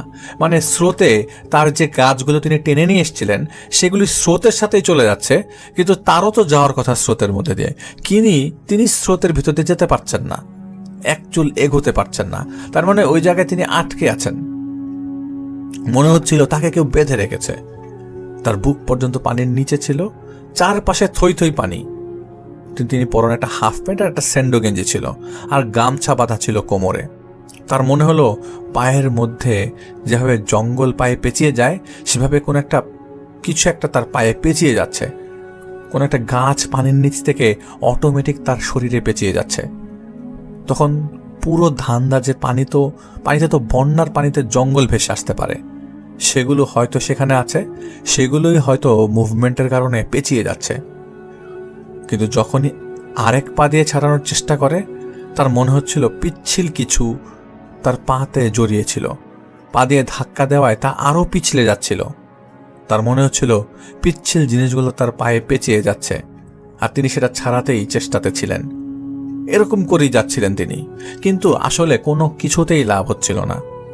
তিনি চেষ্টা করে যাচ্ছিলেন, আর সেগুলিতে পেঁচাতে পেঁচাতে তাকে আস্তে আস্তে নিচের দিকে টানছিল।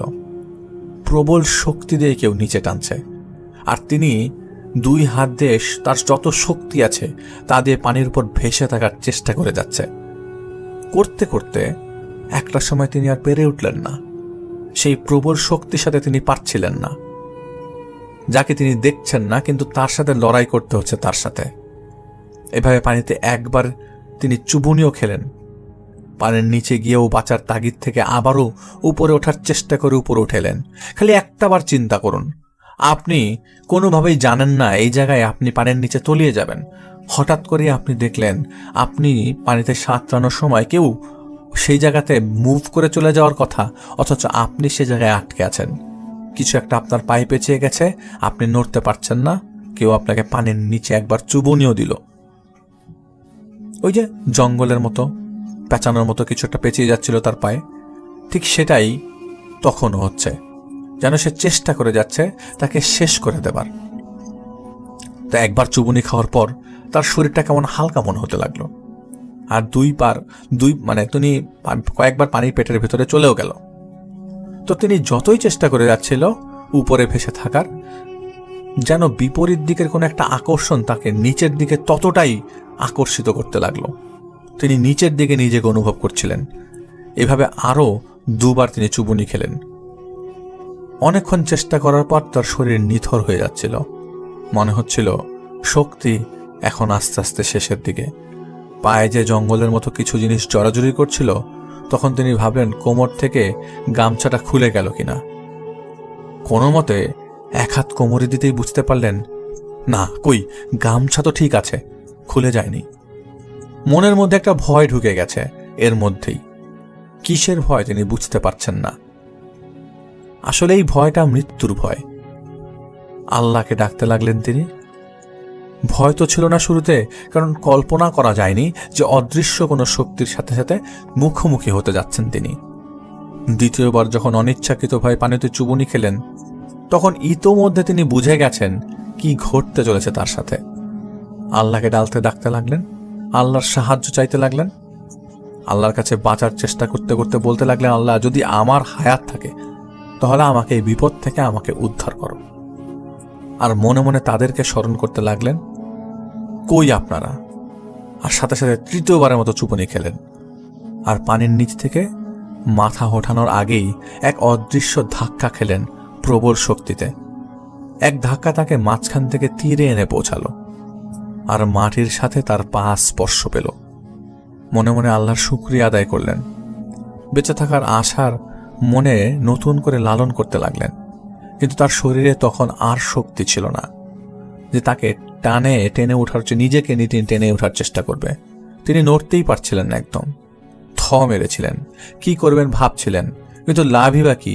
কিছু করার শক্তি তো তার শরীরে সেই মুহূর্তে নাই। তীর থেকে একটু দূরে একটা বাঁশঝাড় ছিল, সেখানেও পানি ছিল, তবে হাঁটুর নিচে পর্যন্ত পানি, কম যথেষ্ট। সেখানকার 5-6টা বাচ্চা ছেলেরা বাঁশের কঞ্চি পুঁতছিল পানিতে, ওরা খেলাধুলা করছিল। তো কোনো রকম শক্তি নিয়ে ওদের উদ্দেশ্য করে বললেন, ওই গাদারা, আমার ধৈরা একটু উঠা, টাইনা উঠা। হঠাৎ করে এরকম জীর্ণশীর্ণ আওয়াজ শুনে ওরাও অবাক হয়ে যায় কিছুটা। এক একজন উকি মেরে দেখে যাচ্ছে আর বলছিল, ওই ধরিস না, এটা ভূত রে, এটা ভূত। আমার শরীরে তো হাফ প্যান্ট, গেঞ্জি আর গামছা বাঁধা কোমরে। ব্যথিত কণ্ঠে আমি ওদের বলি, গেদা আমি ভূত না রে, আমি মানুষ, আমারে উঠা না, খুব বিপদে পড়ছি আমি।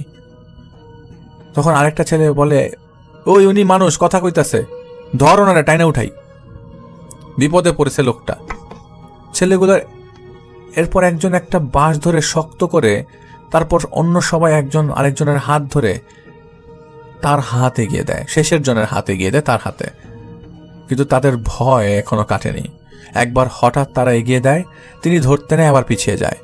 তাদের ভয় যদি শয়তান হয় তাহলে তো টেনে নিয়ে যাবে। তারপর যখন আবার হাত তারা এগিয়ে দেয়, আমি থাবা দিয়ে হাত ধরে ফেলি, আর ছেলেগুলো হুড়মুড়ি করে আমাকে তাকে টেনে পানিতে তোলে। তার ভাষ্য মতে টানে উঠে বসে থেকে কিছুক্ষণ অল্প একটু জোর সরিয়ে নেই, আর দৌড়ে সরিয়ে একটা দৌড় দেই। অল্প পানির উপর দিয়ে দৌড়াচ্ছি, শব্দ হচ্ছে পানিতে দৌড়ানোর। হঠাৎ করেই থেমে যায় পায়ে তীব্র যন্ত্রণা। তা তিনি বলেন তীব্র যন্ত্রণা হচ্ছিল, ওই অল্প পানিতে দৌড়াচ্ছিলেন তিনি যখন উঠতে পারেন। তো পা পানি থেকে উঠে তিনি দেখেন শুকনো মরা বাঁশের কঞ্চির 2-1 ইঞ্চি ঢুকে গেছে তার পায়ের ভেতর। পুরো পা রক্তে ভিজে লাল। ব্যথায় কাতরিচ্ছিলেন তিনি ভাবছিলেন গাছগুলো তো ভেসে যাচ্ছে, বাকিদের খবর দেওয়া দরকার। কিন্তু কি করবে কিছুই বুঝতে পারছিলেন না। অনেক ক্লান্ত লাগছিল, ভয়ে এতটাই ঘেমে গেছিলেন তার শরীর থেকে ঘাম চুয়ে চুয়ে পড়ছিল। আস্তে আস্তে পাশেই একটা বাড়িতে যান তিনি তীব্র যন্ত্রণা নিয়ে, খোঁড়াতে। সেই বাড়ির একজন মহিলা কাজ করছিল দাঁড়িয়ে। বন্যার পানিতে যে কচুরিপানা ভেসে আসে, আটকে গেছিল ঘরের সাথে, সেগুলোকে সরিয়ে দিচ্ছিল। তো তিনি তাকে বললেন, চাচি আমার মাথায় এক বন্দি পানি দেন না। তো তিনি বলছেন, তুমি পানি চাও, তোমার গা দেহি ভেজা, আমার এক বন্দি পানি দেন মাথায়, আমার খুব খারাপ লাগতেছে। তো উনি তার মাথায় 2-3 বদনা পানি ঢাললেন।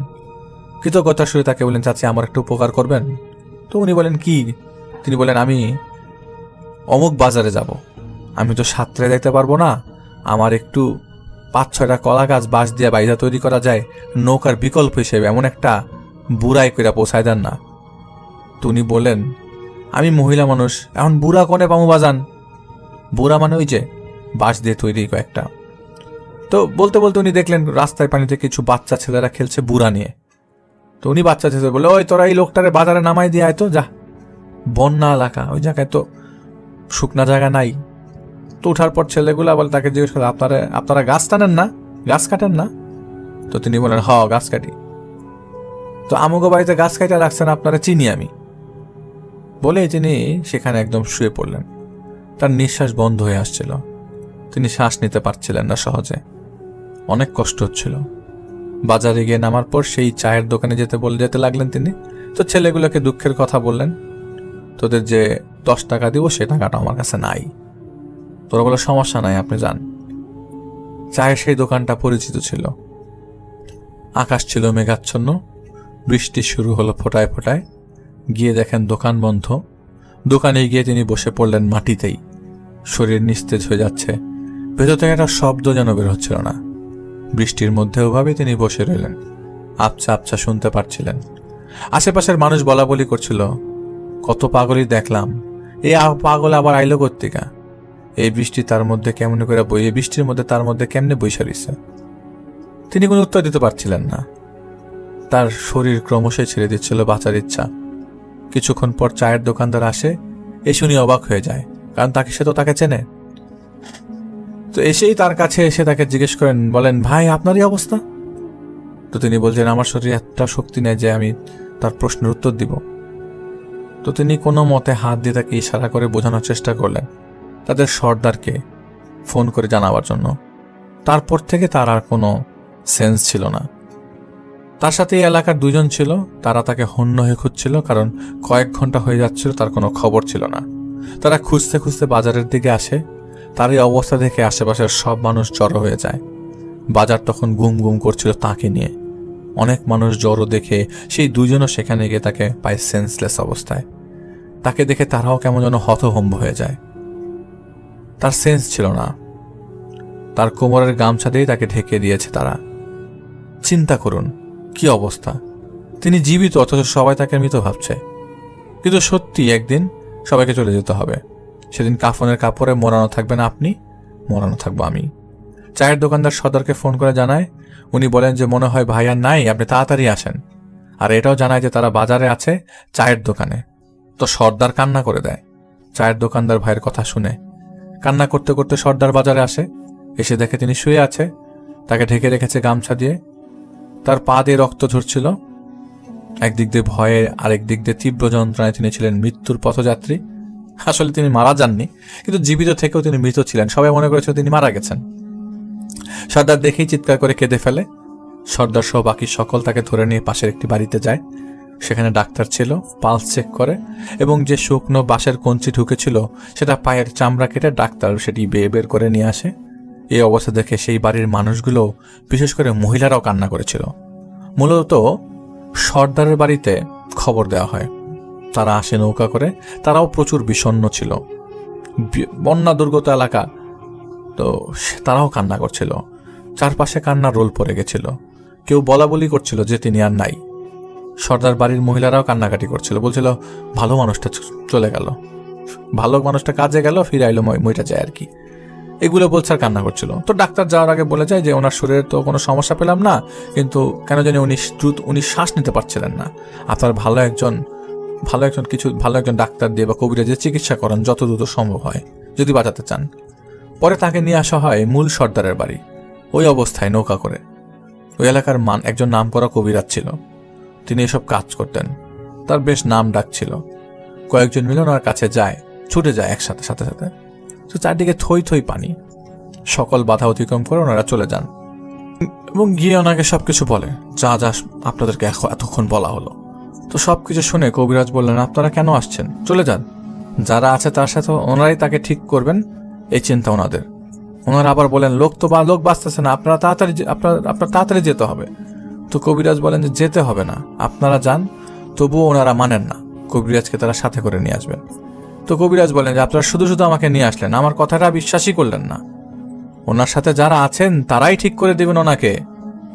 কথা বোঝেন, ওনার সাথে যারা আছেন তারাই ঠিক করে দিবেন। তবে আপনাদের কিছু কথা বলে যাই, এই লোকের পাশে আপনারা থাইকেন, কিন্তু ওনার কাছে থাইকেন না। রাত্রি যখন গভীর হয় তখন ঘরের আলো নিভিয়ে ওনাকে এক পাশে রাখবেন, আর আপনারা ঘরের অন্য পাশে থাকবেন। দেখবেন অর্ধরাত্রে শত শত হাত ওনাকে থাপ্পড় মারছে ওনার শরীরে। কিন্তু সাবধান, আপনারা কোনো প্রকার শব্দ করবেন না, আর যা কিছুই হোক ওনাকে গিয়ে ধরবেন না। এগুলো বলে সেদিন কবিরাজ চলে যায় সেখান থেকে। ঠিকই গভীর রাতে কবিরাজের কথা অনুযায়ী সব করা হয়। রাত গভীর হলেই শুরু হয় দাপড়াদাপড়ির শব্দ। শত শত হাত একটা শরীরে থাপ্পড় মারলে যেমনটা হওয়ার কথা ঠিক তেমন শব্দ হচ্ছিল। রাতটা এভাবেই কাটে। কিছুক্ষণ পর মোচড় দিয়ে তিনি ওঠেন বিছানায়। উঠেই জিজ্ঞাসা করে, কিরে রাত হয়েছে, আমি বিছানায়, মালগুলা কই? সর্দার বলেন যে মাল পাওয়া যাবে নি, কিন্তু তুমি অমন হয়েছিলা কেন? তোমার নিয়ে তো সবাই মিলা কান্নাকাটি শুরু। আর যে দৃশ্য দেখলাম আমি তো ভয় পাইছি। তোমার অবস্থা কি তুমি বলো। তিনি অবাক হয়ে জিজ্ঞেস করলেন, কেন রে, আমার কি হয়েছিল? ওরা বলল, রাতে এমন অবস্থা মনে হলো কমপক্ষে 500 হাত তোমার শরীরের উপরে পড়ছে, থাপ্পড় মারতেছে তোমারে একটার পর একটা। আমরা সবাই ভয় পাচ্ছিলাম, ভয় কাতরাচ্ছিলাম। ভয় তোমার কাছে পর্যন্ত কেউ যায় নাই। সকাল হইল, সকাল উঠা দেখি তার 2টা পা ফুলে গেছে একদম। পাকে আর পা মনে হচ্ছে না, মনে হচ্ছে কাঁচা মাছের আষ্টে দুর্গন্ধ বেরোচ্ছিল পা থেকে। যতই সাবান দিয়ে গোসল করছিলেন না কেন, শরীরের দুর্গন্ধ কিছুতেই দূর হচ্ছিল না। প্রায় 8 দিন তার পাশে কেউ ঘেঁষতে পারেনি। পরে সেই কবিরাজের সাথে আবার কথা হয়। তিনি বলেন যে মেছো দেওয়ার খপ্পরে উনি পড়েছিলেন। শুধুমাত্র একটা কারণে উনি বেঁচে ফিরেছিলেন, সেটা হলো আল্লাহর রহমত আর ওনার হায়াত। তাছাড়া কোনো রাস্তা ছিল না বেঁচে ফেরার। ওনার সাথে যে জিনদের পরিচয় আছে, ওনাদের মাধ্যমেই ইনি উদ্ধার হতে পেরেছেন। ওনার সাথে জিনদের সাথে থাকা যে মেছো দেও পেরে উঠতে পারেনি। কবিরাজ বলে দেন, একটা কাজ আপনাদের করতে হবে। 1.25 কেজি লবণ, 5.25 টাকা আর বাম হাতের নখ থেকে 3 ফোঁটা রক্ত নদীতে দিতে হবে, হাঁটু পানিতে নেমে। কিন্তু সাবধান, উনি যখন যাবেন ওনার সাথে মানুষ থাকতে হবে, কারণ সে শিকারকে শিকার করতে পারেনি। সে তার রাগ এখনো রেখে দিয়েছে, তার মধ্যে কিন্তু এখনো রাগ আছে। সে আবার আক্রমণ করতে পারে শিকার করার জন্য। সে যখন পানিতে নামবে তখন পানিতে তুফান শুরু হবে, উত্তাল হবে নদী। জিনিসগুলো দেওয়ার সাথে সাথে তাকে পানি থেকে উঠিয়ে আনতে হবে। লবণে 3 ফোঁটা রক্ত দিলেন তিনি, আর 5.25 টাকা নিয়ে যখন তিনি পানিতে নামলেন তখন আগ্নেয়গিরির আগুনের মতো পানি টকবক করতে শুরু করলো, উত্তাল হতে শুরু করলো নদী। তার সাথে 13-14 জন মানুষ। লবণ আর টাকা ঢেলে দেওয়া শেষ হওয়া মাত্রই তাদের হাত ধরে তিনি উপরে উঠে আসেন। পানির উথাল পাতাল অবস্থা দেখে কেমন ছিল, তার মনের অবস্থা কেমন ছিল তখন তা বোঝানো যাবে না, আর বোঝানো সম্ভব না। যার সাথে ঘটেই তিনি প্রত্যক্ষদর্শী, তিনি কিন্তু ফেস করেন। ধীরে ধীরে তিনি সুস্থ হন। কবিরাজ সর্দারকে বলেন পরীক্ষা করবে তাকে, তার সাথে যে জিনেরা আছেন তাদের শক্তি পরীক্ষা করবেন উনি। সর্দার প্রথমে রাজি হচ্ছিল না, কবিরাজ অনেক বুঝিয়ে রাজি করলেন। তারপর সর্দারের কাছে শুনে তিনি তার কবিরাজের সাথে কথা বললেন। তিনি বলেন, আচ্ছা, আমার উপর যে জিন হাজির করবেন এমন কিছু করবেন না ওরা যে ওনারা আমাকে শাস্তি দিয়ে বসে। কবিরাজ বলেন, কোনো সমস্যা নেই, অবস্থা আমি কন্ট্রোলে রাখার চেষ্টা করব। কবিরাজ সর্দারকে বলে দেন যে সে যেন 10 সের চাল আর 2টা মোরগ দিয়ে খিচুড়ি রান্না করে যারা আসবেন তাদের সবাইকে খেতে দিবে। আসর বসানো হলো যথারীতি। বিভিন্ন প্রক্রিয়া অবলম্বন করার পর অবশেষে হাজির হন তার সাথে থাকা জিনেরা। এসে ওনারা বিকট শব্দ করতে শুরু করে, আর কবিরাজ ভয়ে দূরে সরে যায় তার কাছ থেকে। কবিরাজ বলে, আমি অনেক কাজ করেছি এই জীবনে, অনেক সমস্যা ডিল করেছি, কিন্তু ওনাদের সাথে মুখোমুখি হওয়া আমার পক্ষে সম্ভব না। পরে তিনি তাদের কাছে ক্ষমা চান এবং তাদেরকে বিদায় জানানো হয়। তো পরে নাকি কবিরাজ তাকে বলে যে, ভাই, যদি আপনার কোনো সমস্যা হয় কিংবা তাদের সাথে রাখতে না চান তাহলে আমাকে বলেন, যে কোনো প্রকার আমি তাদের নিতে, যে কোনো প্রকার চ্যালেঞ্জ নিতে আমি প্রস্তুত। তবে যদি আপনি রাখতে পারেন তাহলে একটা সময় আপনার কাছে মানুষ আসবে। তারপর থেকেই মূলত আমি এই ধরনের তিনি তার কাজ করা শুরু করেন। মাজেদ ব্যাপারী সমস্যাগুলোর সাথে ডিল করতে শুরু করেন।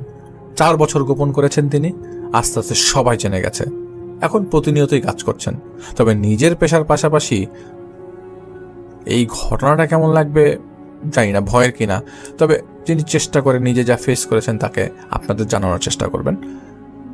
দোয়া করবেন সবাই তার জন্য। এগুলি লিখে পাঠিয়েছেন মজিদ ব্যাপারী নাইম হোসেন ভাইয়ের মাধ্যমে আমাদেরকে ইমেলের থ্রুতে।